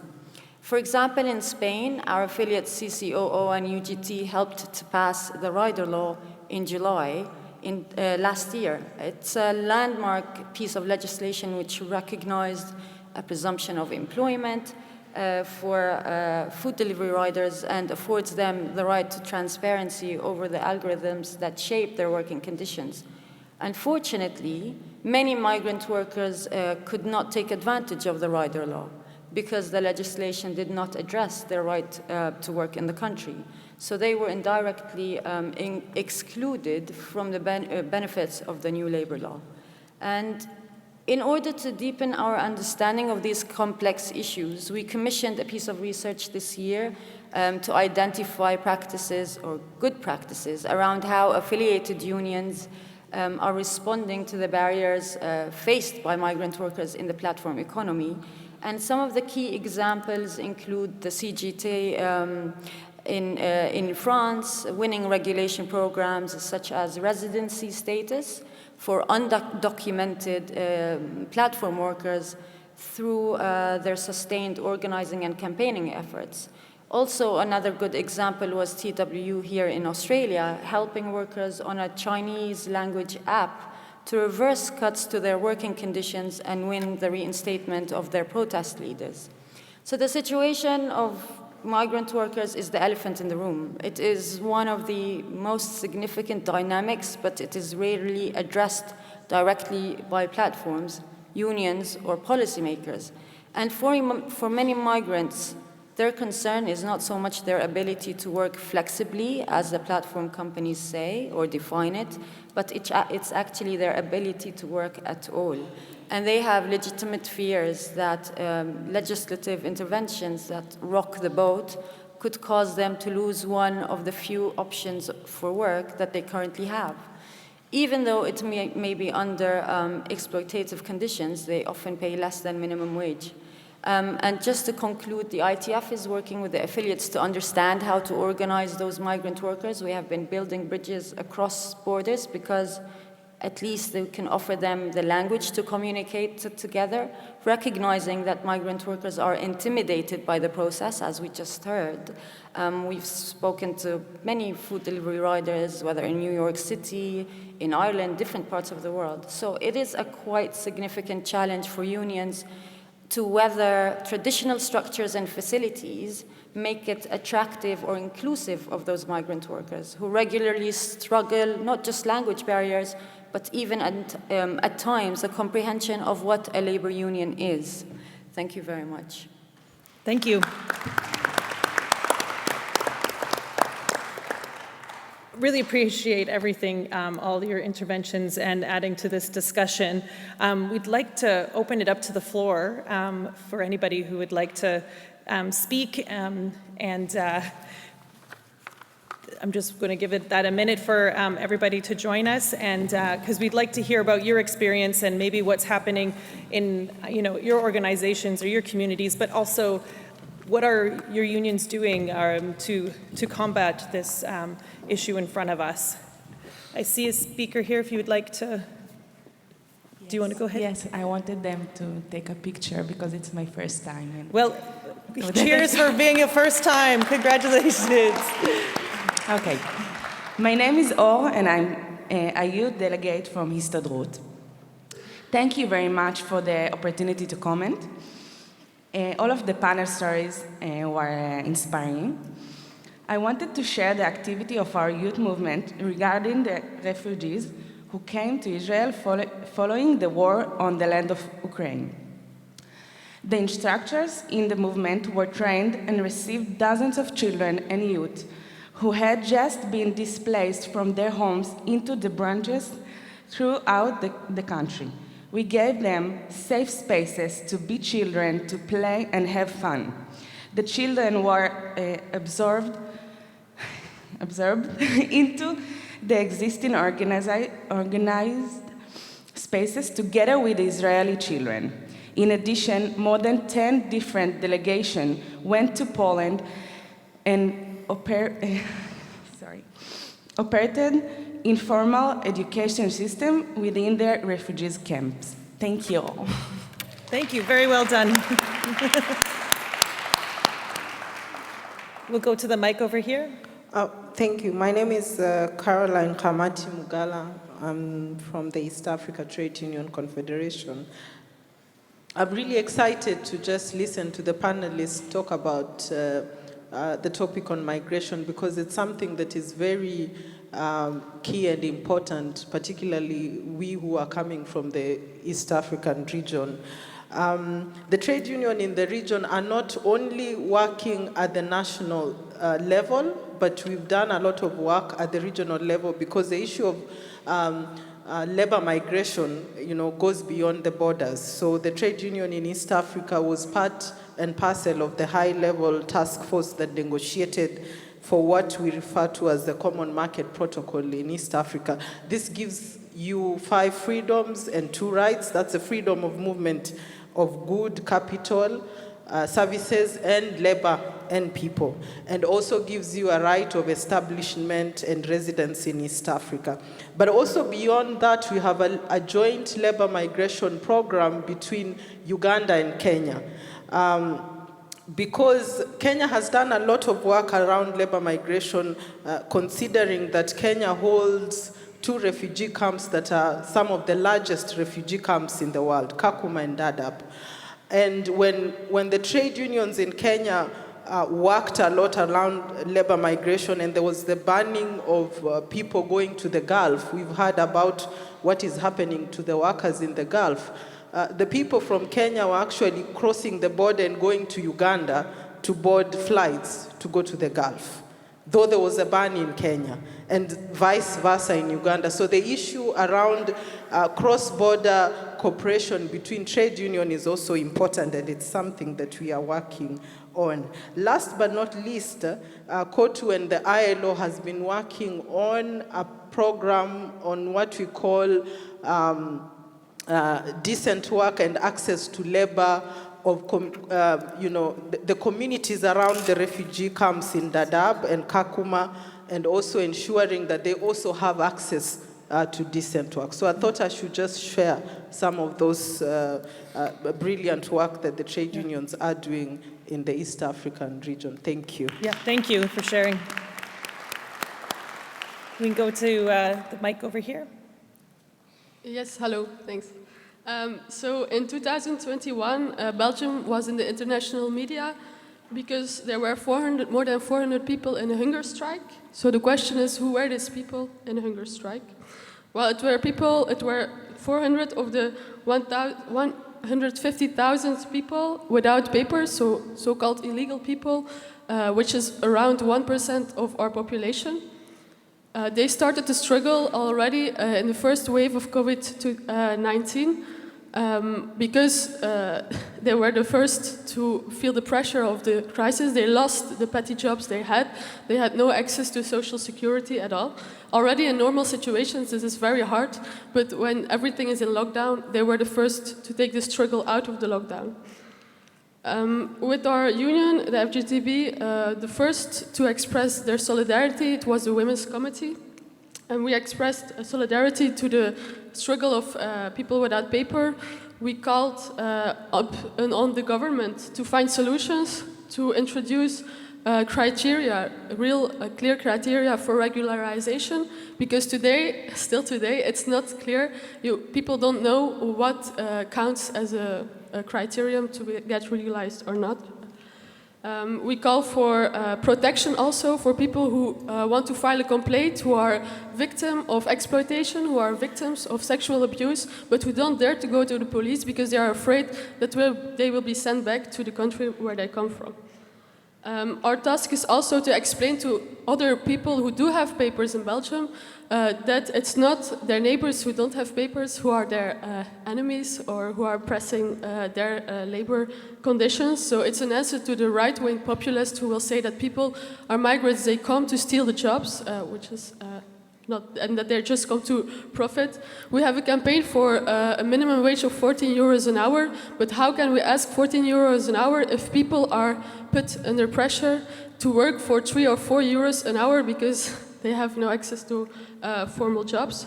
How can we ask for a working day of 8 hours a day if there are people who are forced to work 11 or 12 hours a day? How can we have a strong social security if people are excluded from the system? So only when we leave no one behind, we will be strong enough together to get something better for everyone. Thank you. Thank you. Excellent. We'll go to this mic over here. Buenas tardes, compañeros, compañeras. Desde la Confederación de Trabajadores y Trabajadoras Convergencia Sindical, también queremos pronunciarnos con relación a este panel en el que hemos visto que la pandemia de COVID-19 ha profundizado las desigualdades y aumentó la vulnerabilidad de las personas refugiadas y migrantes. El aumento de los flujos migratorios en todo el mundo requieren que los gobiernos y otros actores adopten respuestas de protección humanitaria y de integración. En este sentido, tenemos una experiencia a nivel regional, a nivel de Centroamérica y el Caribe, que es un espacio, una expresión regional que se denomina Comité Intersindical de Migración, en el que todos los países de Centroamérica y el Caribe nos hemos unificado para poder atender el tema de la migración. En primer momento, poder brindar atención a nuestros compañeros y nuestras compañeras que están en los países con una explotación y que desde 2012 conformamos este comité con el objetivo de impulsar acciones y una de ellas la ratificación del convenio 143 de la OIT. También coordinamos con el grupo de trabajo de la CSA en la que estamos integrando todas nuestras acciones a nivel regional con el objetivo de poder brindar atención a toda esta crisis que se vive en los países. En ese sentido, hemos visto en el panel que todos los países tienen leyes discriminatorias hacia los trabajadores migrantes y nuestro país no es la excepción, o nuestra región o nuestra subregión no es la excepción. Sin embargo, creo que hay mecanismos en los que podemos integrar a las personas trabajadoras migrantes en nuestras estructuras operativas y darle participación efectiva a las personas trabajadoras migrantes. Thank you. Thank you. Can we go to the mic here? In Italia, rispetto all'arrivo delle persone che fuggivano dall'Ucraina dopo l'invasione della Russia, si sono attivate delle procedure che c'erano già previste per legge, ma che non sono mai state attivate per altri paesi, per riconoscere velocemente lo status di rifugiato alle persone che arrivavano. La UIL dell'Emilia-Romagna ha fatto un progetto dove ha permesso a delle donne che appunto con i bambini sono arrivate in Italia di dormire negli alberghi, cercando poi di avere, aiutandole, un permesso di lavoro per appunto riuscire ad avere anche un reddito che permettesse sia di essere impegnate, ma molte donne erano arrivate anche con i bambini. Abbiamo organizzato anche la parte, diciamo, la parte sul mare per i giochi dei bambini, però questo è stato difficile perché le procedure italiane per dare un permesso di lavoro, anche se in urgenza, sono state lunghe. Noi abbiamo un tema in Italia. Abbiamo fatto delle emersioni del lavoro irregolare degli immigrati, però a 2 anni di distanza ancora le pratiche sono molto indietro e i tempi per queste regolarizzazioni sono lunghissime. Lavoriamo molto, soprattutto in alcuni settori, per la formazione delle lavoratrici e dei lavoratori, in particolare nell'edilizia, nell'agricoltura, sul tema della sicurezza sul lavoro, cercando di fare anche opuscoli nella loro lingua, perché i rischi che queste lavoratrici e lavoratori hanno quando arrivano in Italia, se non comprendono la lingua, se non comprendono le attenzioni che devono avere, è proprio di perdere la vita, e ne abbiamo avuti molti che hanno perso la vita. Nel sindacato sono sempre più presenti anche nei livelli nostri territoriali, nei nostri organismi, e abbiamo un coordinamento nazionale degli immigrati proprio per anche far emergere i problemi di gestione che poi abbiamo nei confronti delle istituzioni del territorio per dare a loro la possibilità di avere un lavoro dignitoso. Thank you. If we can go to the mic over here. Go ahead. Good afternoon. I'm from Mongolia.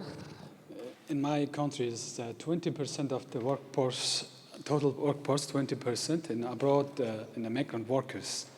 They're around the world, especially in the Korea, and the United States, and Australia. We need to, in the trade unions, cooperation, more cooperation with each other. We need to helping for us migrant workers. Also, one thing, in Russian men's, very too many men's is this year is coming into Mongolia. Is youth men's is they want to do fight war. We are also helping for them because they're in too many hard condition of the working in the Mongolians in informal sectors. We are one employees' right. It is very important in our CMTU and trying to help for them. Before never the Russian workers is coming into Mongolia. That is the war issues. They are faced to is too many young workers is abroad from the Russian coming to Mongolian. We need to is more and more organize, and especially youth committees in social media, organizing in the migrant workers. Too many migrant workers is youth. They don't know about labor law and also own rights we have to do, and ITUC and other trade unions have to do more organized, and very active and action we have to do and organize it next years. Thank you. Thank you. We'll go to this mic here. Boa tarde a todos e a todas.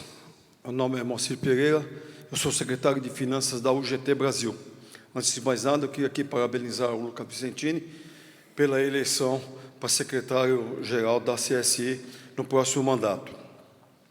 No Brasil, nós recebemos muitos imigrantes, né? Ultimamente, tem chegado lá muitos afegãos e, recentemente, nós estivemos lá por mais de 25 dias, várias famílias que ficaram acampadas no aeroporto internacional de Guarulhos, em São Paulo. E, além dos afegãos, nós também recebemos muitos haitianos e refugiados sírios. E o governo brasileiro recebe muito bem os imigrantes e refugiados, porém, trata-os muito mal. Eu queria aqui dar um simples exemplo de solidariedade do nosso sindicato e de vários outros sindicatos, inclusive filiados ao UGT, em relação à forma de tratamento e ajuda humanitária a esses refugiados e imigrantes que chegam a São Paulo. Nosso sindicato, por exemplo, nós conseguimos várias vagas de emprego nas empresas que prestam serviços de limpeza de ruas em São Paulo. Além de cestas básicas e alimentos que a gente tem fornecido para esse pessoal, nós estamos fornecendo também, através do nosso sindicato, cursos de português para estrangeiros, uma forma deles conseguirem se comunicar em São Paulo, no Brasil, e conseguir uma vida um pouco mais digna. É um pequeno exemplo que eu queria aqui contribuir para os demais companheiros e companheiras aqui da CSI. Ok? Thank you. Thank you. We'll go over to the speaker here. Buenas tardes. Mi nombre es Fanny Sequeira Mata, soy la secretaria general de la Confederación de Trabajadores Rerum Novarum, Costa Rica. En mi país existe un alto porcentaje de población migrante con las condiciones de sobreexplotación y trabajo precario que lastimosamente se caracteriza en muchos de nuestros países con el tema de migrantes. Desde el año 2011 logramos, con apoyo de la OIT ACTRAP San José, conformar un comité intersindical para trabajar la temática, para apoyar a esta población. Desarrollamos muchas actividades de sensibilización para el movimiento sindical en general y apoyo, servicios para las trabajadoras y trabajadores migrantes como apoyo legal, capacitación, formación en tema de sus derechos, acompañamiento. Y se dio una experiencia en la subregión, como ya lo adelantó la compañera Isabel de Panamá, donde empiezan a conformarse comités intersindicales nacionales en el resto de países y con el apoyo de OIT, repito, ACTRAP, y de la CSA logramos conformar un comité intersindical subregional que en este momento está trabajando la temática. Tenemos varios proyectos de apoyo con la OIT y pues estamos trabajando fuertemente, retomando después de la pandemia este tema, como decimos, para dar acompañamiento y para defender los derechos de la población migrante en la región centroamericana. Gracias. Gracias. Yes, please go ahead, take the floor. Buenas tardes, Mari Carmen Molina, secretaria general de la Confederación Sindical de Trabajadoras y Trabajadores de El Salvador, CSTS. Lamentablemente, nuestros países no solo se convierten en espacio para darle apertura a la migración, sino que también son de tránsito. Bueno, nosotros tenemos, cuando nos dolarizamos, tuvimos mucha migración de Honduras y de Nicaragua. Nos dolarizamos porque se creía que íbamos a ganar lo mismo que en Estados Unidos, pero ganamos el mismo colón, ¿verdad? Un país dolarizado.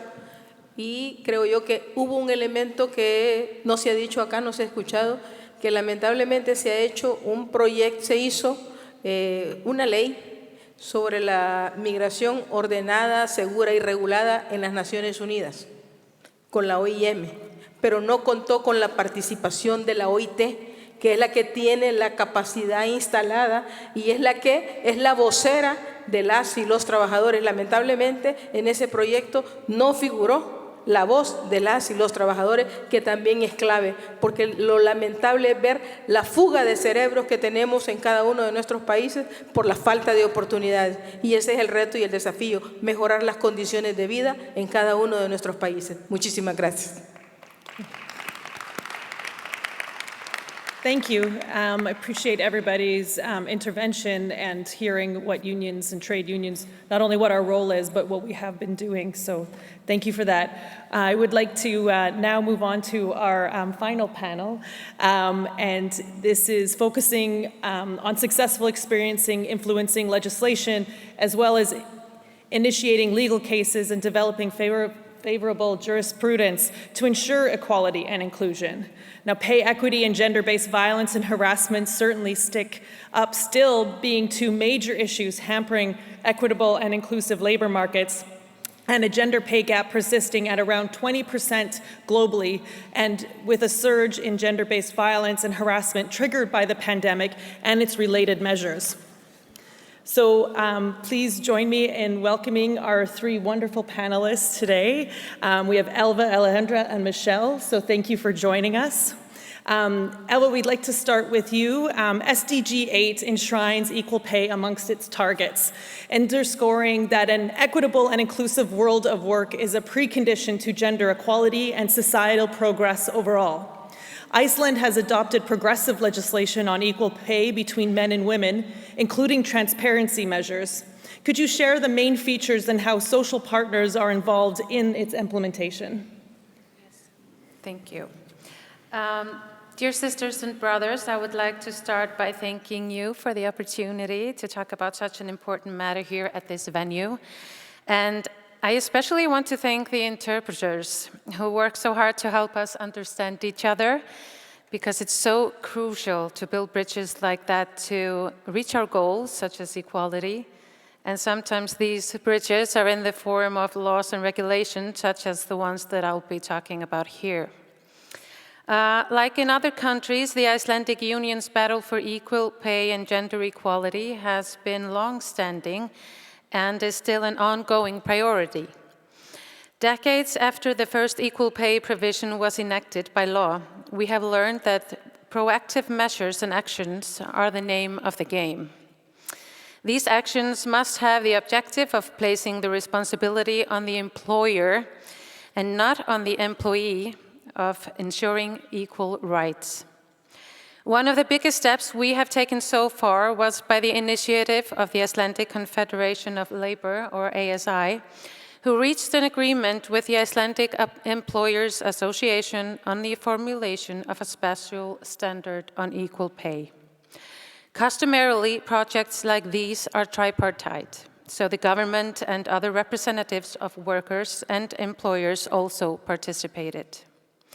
This collaboration was launched in October 2008, and the Equal Pay Management Standard was published in 2014, the first of its kind globally. The Equal Pay Standard is, like other management standards, a requirement standard. It states the requirements made regarding its adoption, and it can be used as the basis for certification, which means that companies and institutions can apply to the appropriate entities for certificates stating that they meet the requirements of the standard. The standard is based on an international criteria and is based on the ILO principle of equal pay for equal work and work of equal value. That means that it can be used anywhere in the world. The aim is that companies and institutions can establish management systems which will ensure that their handling of cases and decision-making on wage issues will not be based on gender-specific discrimination. Now, I want to shortly describe the steps of action that need to be taken in this process to give you further insight. The first step of implementing the standard entails that senior management defines a policy of gender wage equality, as they are already required to do under the Gender Equality Act. They are also required to have at least one wage analysis carried out in the workplace annually, this consisting of a systematic examination of employees' wages and terms with a view to establishing whether gender-based discrimination in wages is being practiced. The standard requires the specification of the criteria which wage decisions are based on the demands which the job makes of the employee. Thereafter, jobs are to be ranked based on these considerations, so resulting in the same jobs or jobs of equal value being ranked together. After this is done, the jobs are to be ranked to decide the wages. The standard was optional to begin with, but then legalized in 2017. It entails the obligation for employers to implement an equal pay management system and to obtain a certification from certified accreditation offices. It is mandatory for companies or organizations with 25 or more employees, which entails that it applies to almost 80% of workers in Iceland. Certification is a comprehensive process that helps employers analyze their pay structures, identify potential discrimination, and to correct it. Another key factor is that the law obliges each employer to apply the company's equal pay system equally to all its staff, while it does not require the same uniformed pay system for all. As such, the standard does not impose the same pay for everyone with the same title. However, the difference in pay needs to be justified and cannot be based on irrelevant factors, such as gender. As the law is still under its first phase of implementation, we do not have a thorough impact assessment in place. We do, however, know that the benefits of the standard have outweighed the costs of it. The factors feeding the gender pay gaps are several. This includes pay secrecy, but in 2008, a special clause was included in the Act on Gender Equality stating that workers shall at all times, upon their choice, be permitted to disclose their wage terms. Pay secrecy was therefore prohibited. However, due to the strong tradition of not discussing our wages in Iceland, this article has not been considered strong enough to correct wage inequality. But pay secrecy undeniably affects gender wage inequality. A deep-rooted gender segregation in the labor market and a society where traditional women's jobs are still less valued compared to men's jobs is a huge factor. This trend continues despite the high educational attainments among women, and that fact is a part of the patriarchal structure we share worldwide. The equal pay standard is only a part of the solution. A reassessment of the value of women's work is the step we need to fully take now on our way to fully eliminating gender inequality in the labor market. Thank you. Thank you.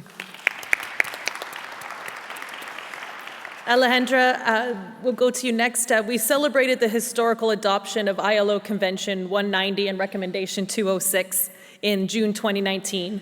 And trade unions in Argentina have strongly pushed for the successful ratification of C-190.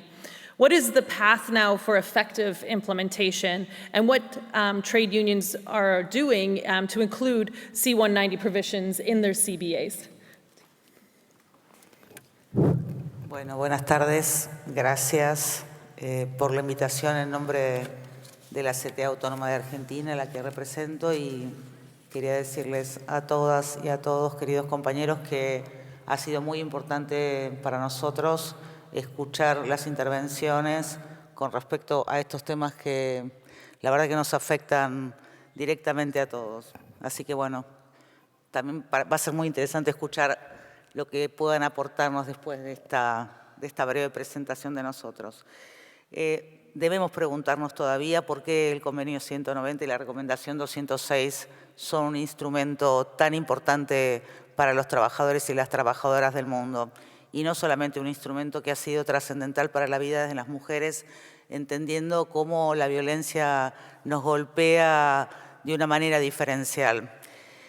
Nosotras y nosotros entendemos que este sistema se sostiene en la violencia, en tanto sistema de distribución, de acumulación, de reproducción y de consumo. Y además porque define las relaciones de producción-reproducción, y porque nos dice que las estadísticas hoy nos dicen que 7 de cada 10 trabajadores y trabajadoras sufren situaciones de violencia y 3 de cada 10 trabajadoras sufren situaciones de violencia y acoso. Por eso resulta indispensable recordarnos todos los días que tenemos que seguir trabajando por su ratificación. Y también tenemos que sumarle a esta problemática nuestra experiencia como clase trabajadora, que nos muestra que donde hay sujetos colectivos en lucha hay violencia, intentos de cooptación, persecución y asesinatos de nuestros compatriotas, especialmente de los líderes, las lideresas y los dirigentes sindicales.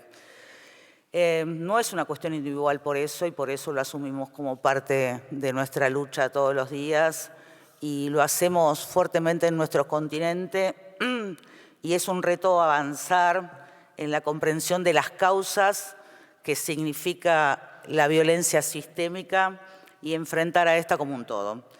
Nos preguntábamos y nos preguntan, digamos, cuáles son los aportes y cuáles fueron los logros en nuestro país con respecto a la ratificación, que fue muy rápida, que fue el tercer país del mundo en ratificar el convenio 190 y la recomendación 206.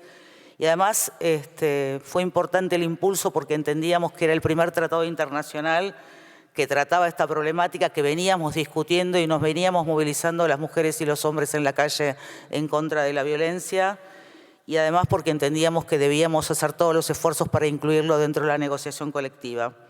Hay un límite, y quiero ser muy clara respecto a esto, dada la situación de nuestro país y de nuestra región, que tiene que ver con que ustedes sabrán que en nuestro país la inflación interanual alcanza este año un 100%, que en los últimos 2 años, en el marco de la pandemia, las discusiones salariales se hacen en alrededor 3 turnos durante el año, y que prácticamente la negociación colectiva se reduce a temas salariales, así que no hay demasiado espacio para incluir cláusulas que tengan que ver ni con la violencia ni con ningún otro tema en la negociación colectiva por las urgencias. Y por otro lado, porque los empresarios, los dirigentes, se niegan sistemáticamente a entender la importancia de incluir cláusulas que tengan que ver con mejores condiciones de vida y específicamente sobre la violencia en la negociación colectiva. Por lo tanto, no es una tarea sencilla y entendemos que nos va a llevar mucho tiempo, no solo en la Argentina, sino en toda la región. Además de esto que les quería compartir de los límites que implica la enorme situación inflacionaria y la situación de precarización laboral que no hay en nuestra región, que como en la mayoría de los países del mundo alcanza un 60% de la clase trabajadora. Algunas ideas para compartir con ustedes de los logros que compartimos, fundamentalmente vinculados a acciones desplegadas para la recepción y la denuncia, ¿no? En la mayoría de nuestras organizaciones se han abierto espacios para poder recepcionar las denuncias. Hubo creación de espacios de consulta y asesoramiento y mecanismos para la intervención en los lugares de trabajo que lentamente lo fuimos incorporando, digamos, sobre todo en los espacios de discusión gremial, porque entendemos que es una lucha en lo gremial. Y alguna de las estrategias en los convenios colectivos tuvo que ver en principio con los procedimientos, con la creación de los equipos interdisciplinarios en muchas de las empresas, sobre todo en las empresas que son del Estado, y lo que nosotros consideramos uno de los triunfos más grandes, que es la creación de los comités mixtos de seguridad, salud, higiene y medio ambiente en el trabajo en las empresas y en las cooperativas también, con la participación de los delegados sindicales. Este triunfo para nosotros es un instrumento que se está discutiendo, digamos, que ya hay en varias provincias de nuestro país, pero que se está ampliando hacia las otras provincias, nos permite asegurar mecanismos para eliminar la violencia. Y por supuesto, licencias que hemos conseguido en algunas empresas, sobre todo el Estado, para las víctimas de violencia y acoso, que tienen que ver con la asistencia jurídica, la económica, la psicológica también, digamos, con la asistencia mediática. Y bueno, por supuesto, creo que todos trabajamos con el tema de la formación y la difusión. Por último, para no extenderme con el tiempo, el tema de la construcción de protocolos, ¿no? O de instrumentos protocolizados que, digamos, los discutimos con las patronales, reitero, fundamentalmente con el Estado, y que nos parecen importantes porque tienen la potencia para poder permitir reflexionar acerca de la situación de violencia en un caso y para intervenir sobre ella, pero nosotros creemos que es un instrumento que debe ser revisado permanentemente y que tiene que tener la participación de los delegados y las delegadas, mujeres, para que no se convierta en instrumento de persecución de las patronales. Así que el protocolo como instrumento, creo, junto con estos espacios de discusión digamos, que tienen que ver con la seguridad y la higiene, nos parece que son dos instrumentos que nosotros los hemos implementado y que pueden aportar a la ratificación y la implementación del convenio. Nada más, muchas gracias. Gracias, Alejandra. Let's go to Michelle. So for some union campaigns have addressed the need for laws on domestic violence as a workplace issue, an example of which is the high-profile campaign to win rights for survivors of domestic violence by the Australian Council of Trade Unions, Act 2. And that resulted in the introduction of the 10 days paid domestic violence leave made into law in 2022, and you recently won a tribunal case, and this decision will provide the entitlement to about 2.66 million workers. So what's next? Thanks very much, Siobhan, and I want to acknowledge the traditional owners of the lands we're meeting on today, the Wurundjeri people of the Kulin Nation, and pay all my respects to elders past and present. There's a bit more to the story that I want to tell you, but I did also want to start by taking a moment to think about the fact that every night in this country and in every country of the world, women are losing their lives as a result of being murdered by current or former partners. And it's a shocking thought, but we should always take a moment to honour and remember those women and make sure that we act for them and in their name to bring about change.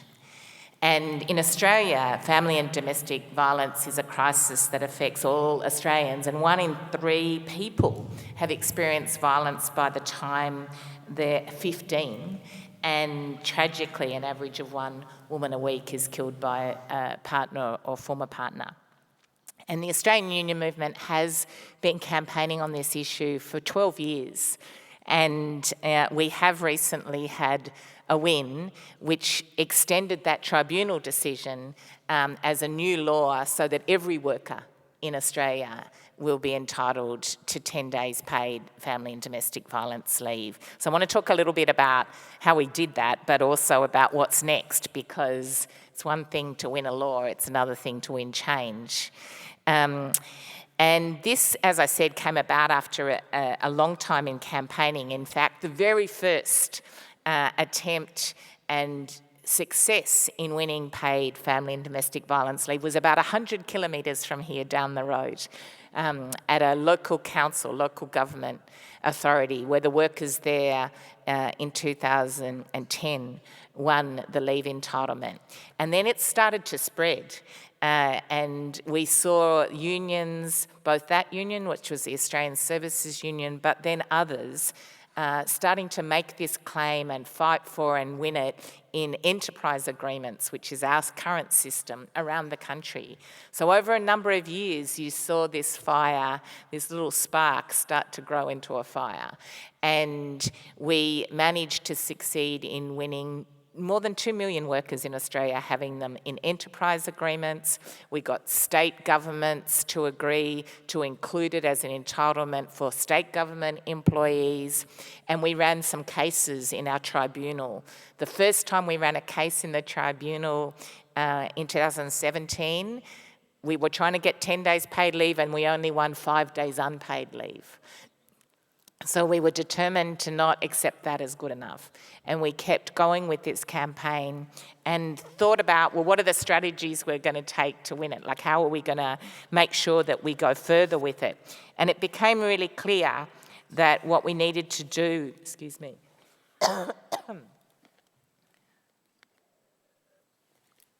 was to demonstrate the really broad community support for paid family and domestic violence leave, and to make it a union issue throughout the community, but also a community and a public issue.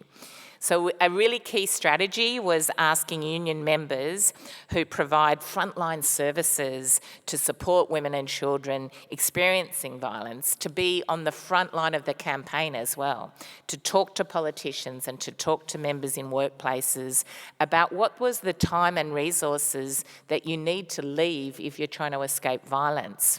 And the powerful stories they told about, and they were paramedics and healthcare workers and police officers and teachers and community sector workers working with survivors, was really instrumental in building that broad community support. And it also meant that we engaged many more people as union activists in the campaign. We started doing actions that involved a combination of things like on the streets, not just protests and rallies, but memorial events as well, where we would acknowledge women who had lost their lives. There was a lot of lobbying of politicians, morning teas, mass meetings, presentations, online activity, and protests, as I said.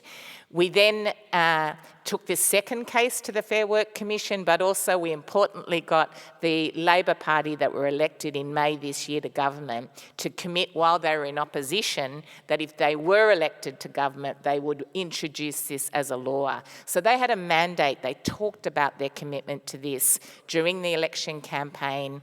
And of course, once they were elected, it became the very first piece of industrial legislation that they put through Parliament in October. So that sense of momentum over a long time was critical to winning the campaign. But when we say what's next, what we know is that, as I said, it's one thing to win a law, it's another thing to breathe life into it. And you don't know you've really won until you see that change in people's lives, in workers' lives. So it is an organising issue, making sure workers know that there is this new right starting in February next year, making sure they know they have an entitlement to use it, making sure employers understand they have an obligation to give it, making sure that things like confidentiality and support is wrapped around this as well, because paid leave alone is not the thing. But where I want to end with this, Siobhan, is that as well as all that organising and education work to make it real, it's also one small thing. And we know that gender-based violence is really about power. And so unless we address economic power and inequality, unless we win a more equal world, then we will always be facing the result of gendered violence and inequality. And this is a union issue. So this is where I want to end with this. This is not a women's issue. It's not an issue in isolated workplaces or countries or places. It's a global issue that is at the core of our unionism. About winning equality is union business.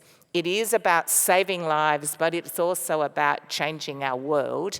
And it is the most fundamentally thing about real solidarity. Delivering equality in our movement is a critical part of then making sure we win equality for workers, economic equality, as well as safety and respect across every workplace and across the world. Thanks, Siobhan.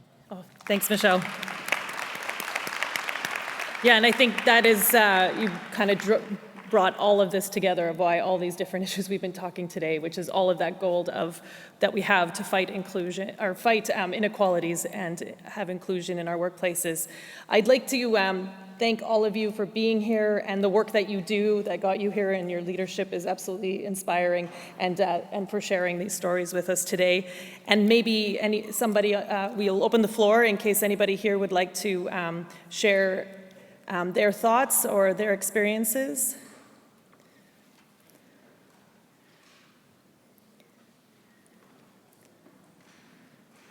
I see someone coming to a microphone.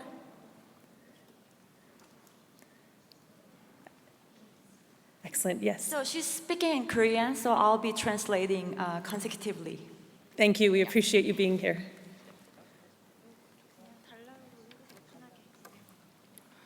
네, 한국에서 왔습니다. 민주노총 금속노조 권수정입니다. 일터에서 성희롱을 당하는 것은 노동자의 안전한 생산 현장의 문제입니다. 출근하면서 오늘 나는 성희롱을 당할 거야 생각하고 출근하는 노동자는 없습니다. 금속노조는 직장 내 성희롱을 당한 현대자동차 비정규직 여성 노동자의 투쟁을 통해 직장 내 성희롱을 산업재해로 인정받는 성과를 이룬 바 있습니다. Hello, I'm Sujang Kwon from Korean Metal Workers Union of South Korea. Being sexually harassed at work is a matter of safe environment in workplace. No one is going to work expecting to be sexually harassed. Through the struggles with irregular female workers at Hyundai Motor Company who were sexually harassed at work, the Korean Metal Workers Union, KMWU, achieved recognition for sexual harassment at work as an industrial accident. 국가가 사회보장제도의 하나인 산업재해보상법에 의해 성희롱당한 노동자의 치료비와 유급휴가를 보장해야 한다는 주장을 관철시킨 것입니다. 최근에는 일터내 괴롭힘의 경우도 산업재해로 인정받을 수 있게 법이 개정되기도 했습니다. Through this victory, our claim that the state should guarantee medical expenses and paid leave for sexually harassed workers according to the Industrial Accident Compensation Act in Korea was recognized. Recently, the relevant Korean law has been amended so that workplace harassment can be recognized as an industrial accident.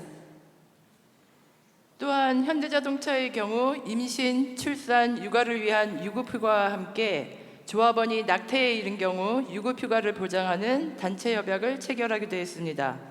한국은 작년에 낙태죄가 폐지되었고요. 비범죄화되었지만 여전히 안전한 임신 중지를 위한 정보나 제도적 지원은 전무한 상황입니다. 여성 노동자의 몸에 대한 자기결정권이 존중되기 위해 사업장에서의 단체협약을 넘어 법적으로 보장될 수 있도록 싸워나가는 과제가 있습니다. 투쟁. In addition, in the case of KMWU Hyundai Motor Branch, a collective agreement was signed to guarantee paid leave for pregnancy, childbirth, and childcare, as well as paid leave in the event of a pregnancy termination.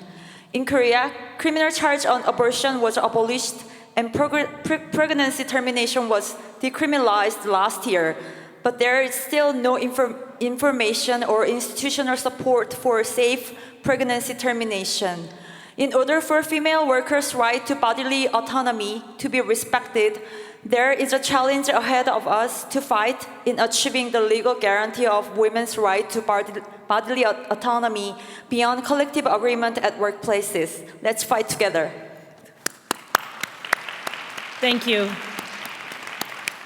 We'll go to the microphone over here. Ja, Dankeschön. Elke Hannack vom Deutschen Gewerkschaftsbund. Ich will auch noch mal ganz kurz das auch noch mal hervorheben, was Michelle gesagt hat. Weil auch in Deutschland hat die Gewalt an Frauen zugenommen in der Pandemie. Und was viele gar nicht wissen, jeden Tag gibt es in Deutschland einen polizeilich registrierten Tötungsversuch an einer Frau und jeden dritten Tag stirbt eine Frau durch die Hand, in der Regel ihres Partners oder Ex-Partners. Und die Dunkelziffer vermisster oder schwer verletzter Frauen, die kennt überhaupt niemand in Deutschland, weil das Bundeskriminalamt erst seit 2015 diese Zahl auswertet, sodass wir da überhaupt wissen, was passiert.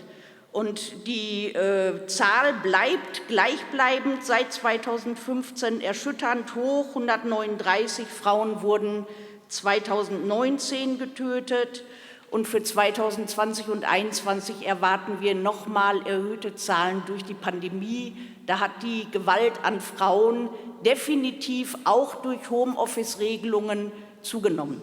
Und deshalb will ich auch nochmal deutlich machen, ist es wirklich unsere Aufgabe als Gewerkschaften, da jetzt auch mal wirklich genauer hinzusehen. Das war auch bei uns in Deutschland ganz lange ein Tabuthema.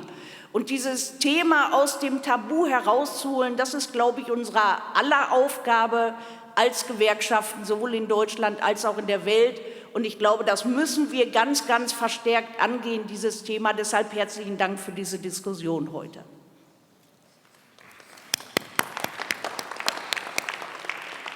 Thank you. And we'll go to over here, Okay. please. Yes. Buenas tardes desde Colombia. En Colombia hay una normatividad muy rica por la lucha de las mujeres. Recién aprobamos el aborto hasta la sexto mes. Situación que nos llevó a replantear muchas transformaciones que se requieren para ello. Pero ha sido un logro en tanto que hay una fuerte resistencia y abuso al cuerpo de las mujeres, donde se define por el cuerpo de las mujeres y no se les respeta nada en sus decisiones. Creemos también que esta fuerte normatividad ha sido muy importante porque en aspectos como la igualdad salarial, la ley 1496 del 2011 logró un articulado muy compacto para la igualdad salarial y con un enfoque bastante interesante en el tema de la igualdad y de género, pero los factores se redactaron distintos a los objetivos y no se consigue un solo articulado que sea redactado para factores salariales reales. Y eso impide que la ley avance en ese sentido para ser implementada. Con el convenio 190 logramos también avanzar en qué otras normas para detener la violencia hacia las mujeres es necesaria en el país. Tenemos una normatividad desde el año 2008 que permite esta atención, pero que no se aplica. Por eso comparto la idea de que la pandemia exacerbó muchas situaciones de violencia en mi país, fue muy grande, pero especialmente la violencia laboral, donde la mayoría de las mujeres jóvenes quedaron sin empleo, eran empleos de autonomías propias, los famosos autoempleos e iniciativas, y fueron los primeros que se cerraron. Además, el estar empleadas en servicios, restaurante, peluquerías, todo esto, pues, y el trabajo doméstico, todo esto condujo a una violencia laboral inmensa, donde las mujeres fueron confinadas en sus hogares sin ninguna ayuda económica. Y eso en el país se concibe como un retroceso bastante grande de las mujeres en derechos laborales. Por eso queremos también expresar que no basta tener una normatividad tan amplia, sino la falta de compromiso de los gobiernos anteriores para cumplir las acciones tripartitas y las leyes con las cuales, los convenios con los cuales se comprometen en Ginebra. Y esta fue una constante del gobierno. Hoy, en el gobierno de Gustavo Petro, las organizaciones sindicales y las mujeres trabajadoras pudimos vincular al Plan Nacional de Desarrollo una agenda laboral bastante extensa, desde tener políticas para la economía del cuidado, para la inspección laboral y atender a las trabajadoras domésticas y madres comunitarias como cuidadoras que tienen una remuneración pero no suficiente. Y también en la agenda laboral va a ser muy importante el trabajo decente, sobre todo en la juventud. Entonces, celebramos estos foros que nos permiten dar a conocer las acciones que las mujeres llevamos en nuestros países. Muchas gracias. Gracias. Go ahead, the floor is yours. A livello europeo abbiamo sottoscritto ancora nel 2007 con i partner sociali un accordo contro la violenza, tra l'altro un accordo più generale nei luoghi di lavoro contro la violenza che non riguarda solo le donne ma riguarda tutte le persone.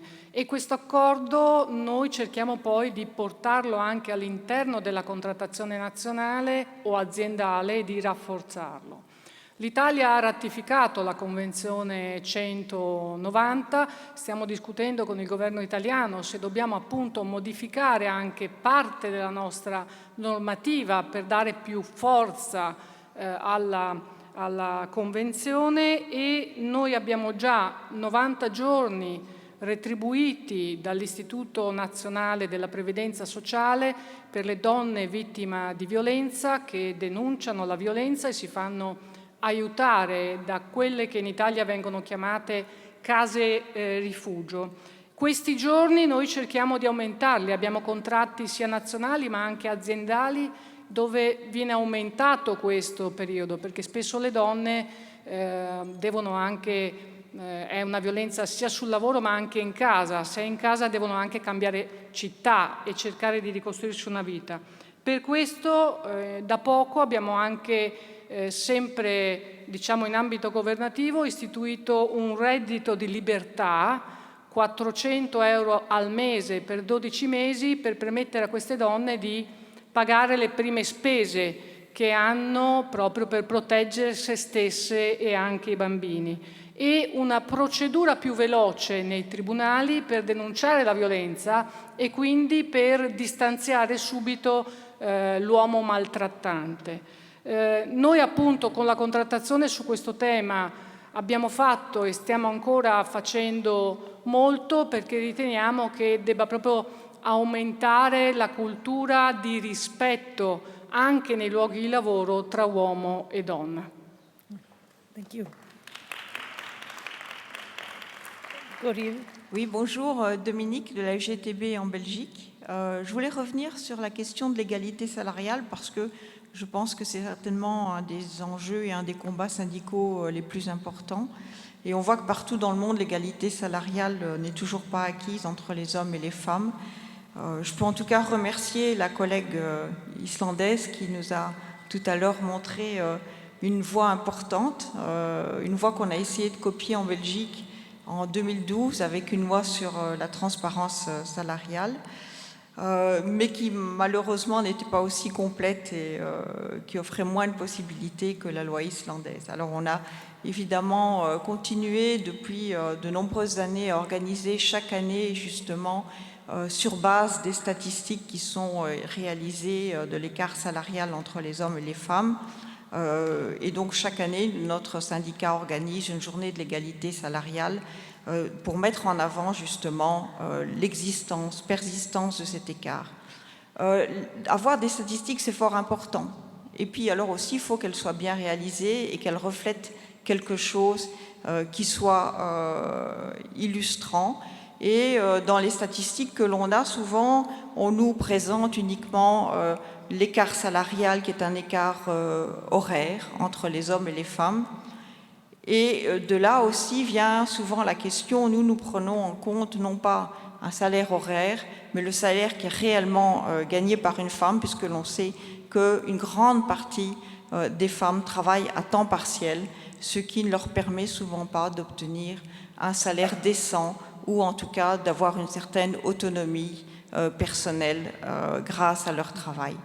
La question des temps partiels est donc, je pense, vraiment importante pour l'égalité entre les hommes et les femmes et la place des femmes dans le marché du travail, parce que d'une part, elle permet d'éviter le piège du plafond de verre, mais aussi, il faut bien se rendre compte que ce n'est pas que les exigences de la société qui font que les femmes prennent davantage à temps partiel, c'est aussi bien souvent les entreprises qui ne proposent aux femmes que des temps partiels, notamment dans certains secteurs.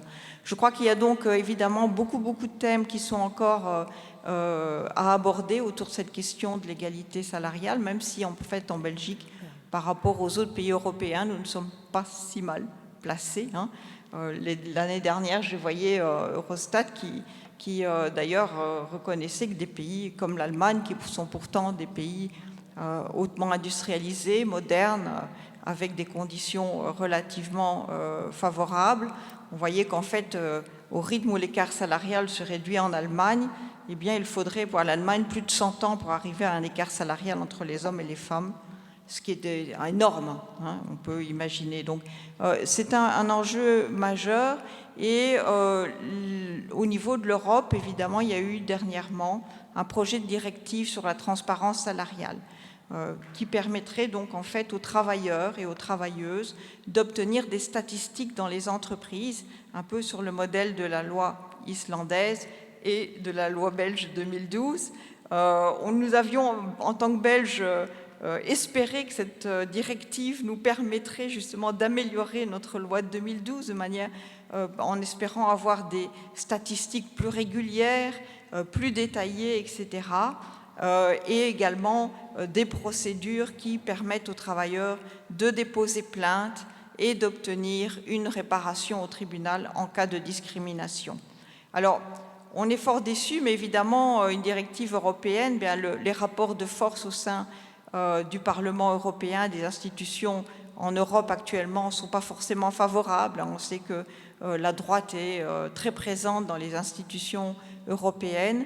La directive sera là, mais je pense qu'il y a encore beaucoup de choses à améliorer et je pense que la voie de l'obtention des statistiques est une voie importante pour pouvoir objectiver les inégalités entre les hommes et les femmes. Je vous remercie. Merci. To Sabine. Thank you, Chair.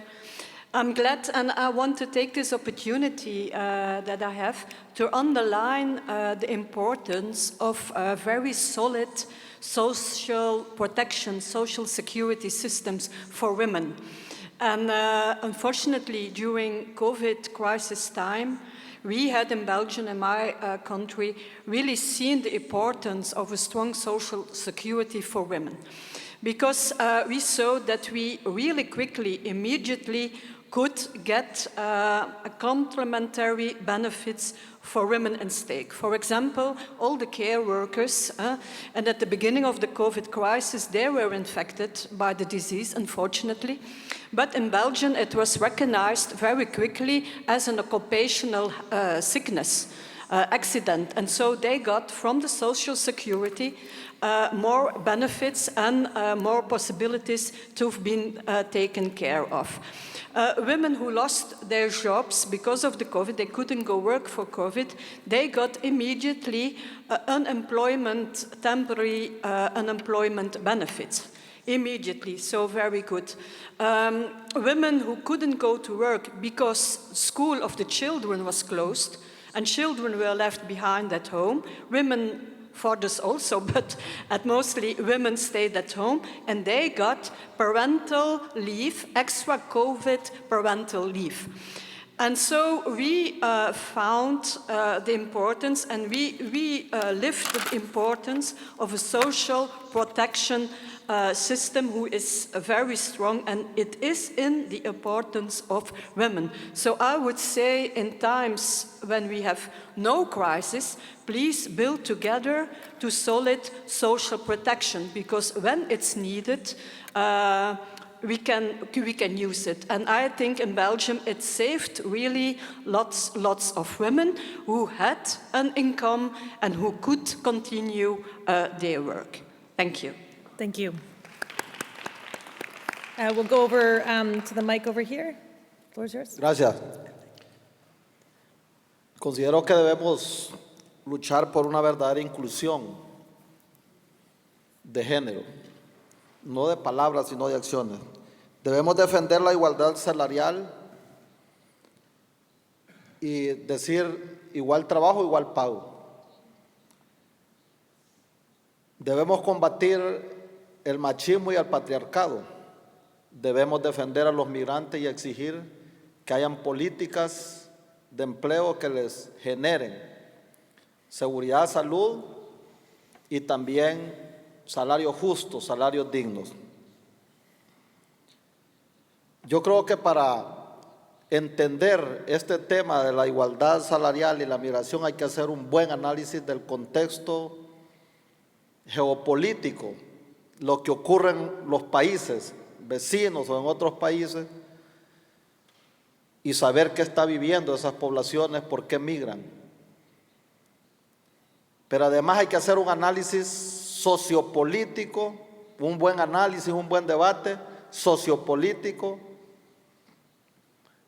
a lo interno de los países a nivel nacional e internacional, cómo se está generando la pobreza, cuáles son las grandes desigualdades sociales que tenemos entre los pueblos, por qué se genera la migración, porque en algunos casos las poblaciones están huyendo de sus países. Eso ocurría en Honduras, la gente huía de la pobreza, de la inseguridad ciudadana, de la inseguridad jurídica. Al hacer ese debate quizás podamos concluir, pero también debemos preguntarnos qué están haciendo las grandes potencias del mundo provocando guerras, por simple y sencillamente estar invirtiendo plata en la industria armamentista, provocando grandes desigualdades, provocando mayores índices de pobreza. Y eso, entonces, este quinto Congreso debería hacer una declaratoria condenando el fascismo criminal, aborazado, que genera las guerras, y debemos entonces pedir o exigir que haya una verdadera paz en el planeta y condenar la guerra. En ese sentido, yo creo que deberíamos de ir entendiendo por qué se genera ese marco de pobreza, las desigualdades sociales, las desigualdades salariales, y entonces eso podría disminuir la migración, en este caso que la sufren más las mujeres y los jóvenes. Gracias. Okay, thank you. Yeah, go ahead, please. Rosalba Gómez, de Colombia.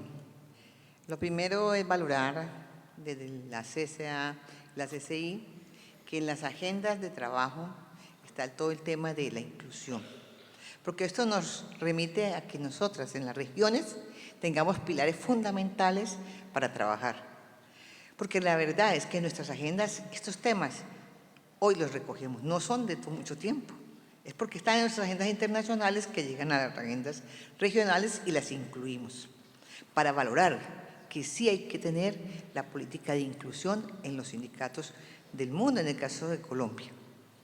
2. Hoy tenemos un gobierno diferente porque es el gobierno del cambio, con Petro presidente y Francia vicepresidenta, que es una mujer afro, que ha sido muy discriminada por otros y hoy es la vicepresidenta de Colombia. Ella, entre su política, tiene mucho el tema de la inclusión, la equidad, la igualdad. Y en el Ministerio de Trabajo tenemos también a una compañera que fue dirigente sindical, ¿sí?, de la misma CUT de Colombia, y con ella venimos hablando de todos estos temas de género, y uno de ellos es cómo eliminar tanta brecha salarial que hay, cómo logramos a igual trabajo, igual pago. Todos esos temas están abordados en el marco del 25 de noviembre, Día de la No Violencia hacia las Mujeres.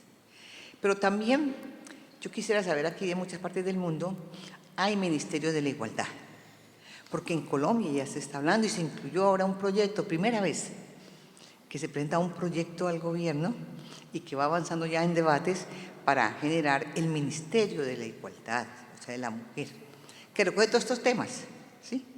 Y lógico, tiene que ir a un plan nacional luego en Colombia, que es el pilar a 4 años. Creo que esto es muy importante para Colombia, que avancemos, que haya un Ministerio de la Igualdad. Yo conozco algunos. Quisiera saber de otras partes del mundo dónde hay Ministerio de la Igualdad y conocer experiencias para recoger y tener un amplio foro en Colombia sobre este tema, para que sea de verdad un avance bien importante para todas las personas, mujeres, inmigrantes, discriminadas, violentadas. Entonces, esto es muy importante conocer, ahora que estamos acá, todas estas experiencias de ustedes en muchas partes del mundo, pero quiero conocer más, ¿sí o no, Alejandra? Porque ya estuve en Argentina y conocí la experiencia de ustedes, que también le dirige una gran compañera que fue dirigente sindical. Entonces, estos son temas que uno aprende aquí en el mundo internacional a conocer y avanzar. Y finalmente, el 190, sí, yo valoro mucho que se ha ratificado en muchos países del mundo. Nosotros venimos con un gran comité de la mujer. Ahí estamos varias compañeras que estamos acá, pero también un gran grupo impulsor fuerte, que venimos haciendo mucha incidencia en el gobierno actual, en el Congreso, en la Cancillería, en el Ministerio, en muchas partes, para que sea ratificado. Claro, lo más duro es con los empresarios, durísimo. Ellos no quieren, pero esperamos avanzar y tener gran logros en este gobierno actual. Bueno, muchas gracias. Thank Y eso you. que no hablo de la paz, porque no hay Gracias. tiempo. Yes. La paz, vamos por la paz en el mundo. La paz en el mundo, no más violencias en el mundo ni en Colombia. Gracias. Gracias. Thank you. Now that brings us to the end of our time. So for those who are left, we'll just go to you afterwards. Sorry, we just have to wrap up at this point. And so I just want to say thank you. I think the point our sister from Colombia made about inclusion being on our agenda always is extremely important. Discrimination at work around gender identity, ethnicity, disability, race, religion, migration status, or sexual orientation quite honestly hampers sustainable development, as the SDGs tell us. Greater progress on diversity and inclusion is essential to rebuild productive and resilient workplaces for a sustainable future of work. Like it was shown by the poll questions outcomes, it is also critical to the future of our movement to ensure that at every level, from the global to the local, from across decision-making structures, that reflective, representative, and inclusivity of its current and future membership has to continue. This will ensure that the vision, agenda, and priorities of our movement incorporate new perspectives, strategies, and solutions to shape the world of work in a manner that benefits workers, all workers, in all of their diversity. Trade unions in action for equality and inclusion is why we're all here and what will motivate us going forward. So thank you to you for being here. Thank you to our panelists for participating. Thank you to the interpreters and all of those that made this space possible and for us to have these discussions. I would encourage you to attend the LGBTIQA+ session at 6 p.m. up in Melbourne 1. And we will now go to some music and pictures as we exit the room. And thank you and solidarity.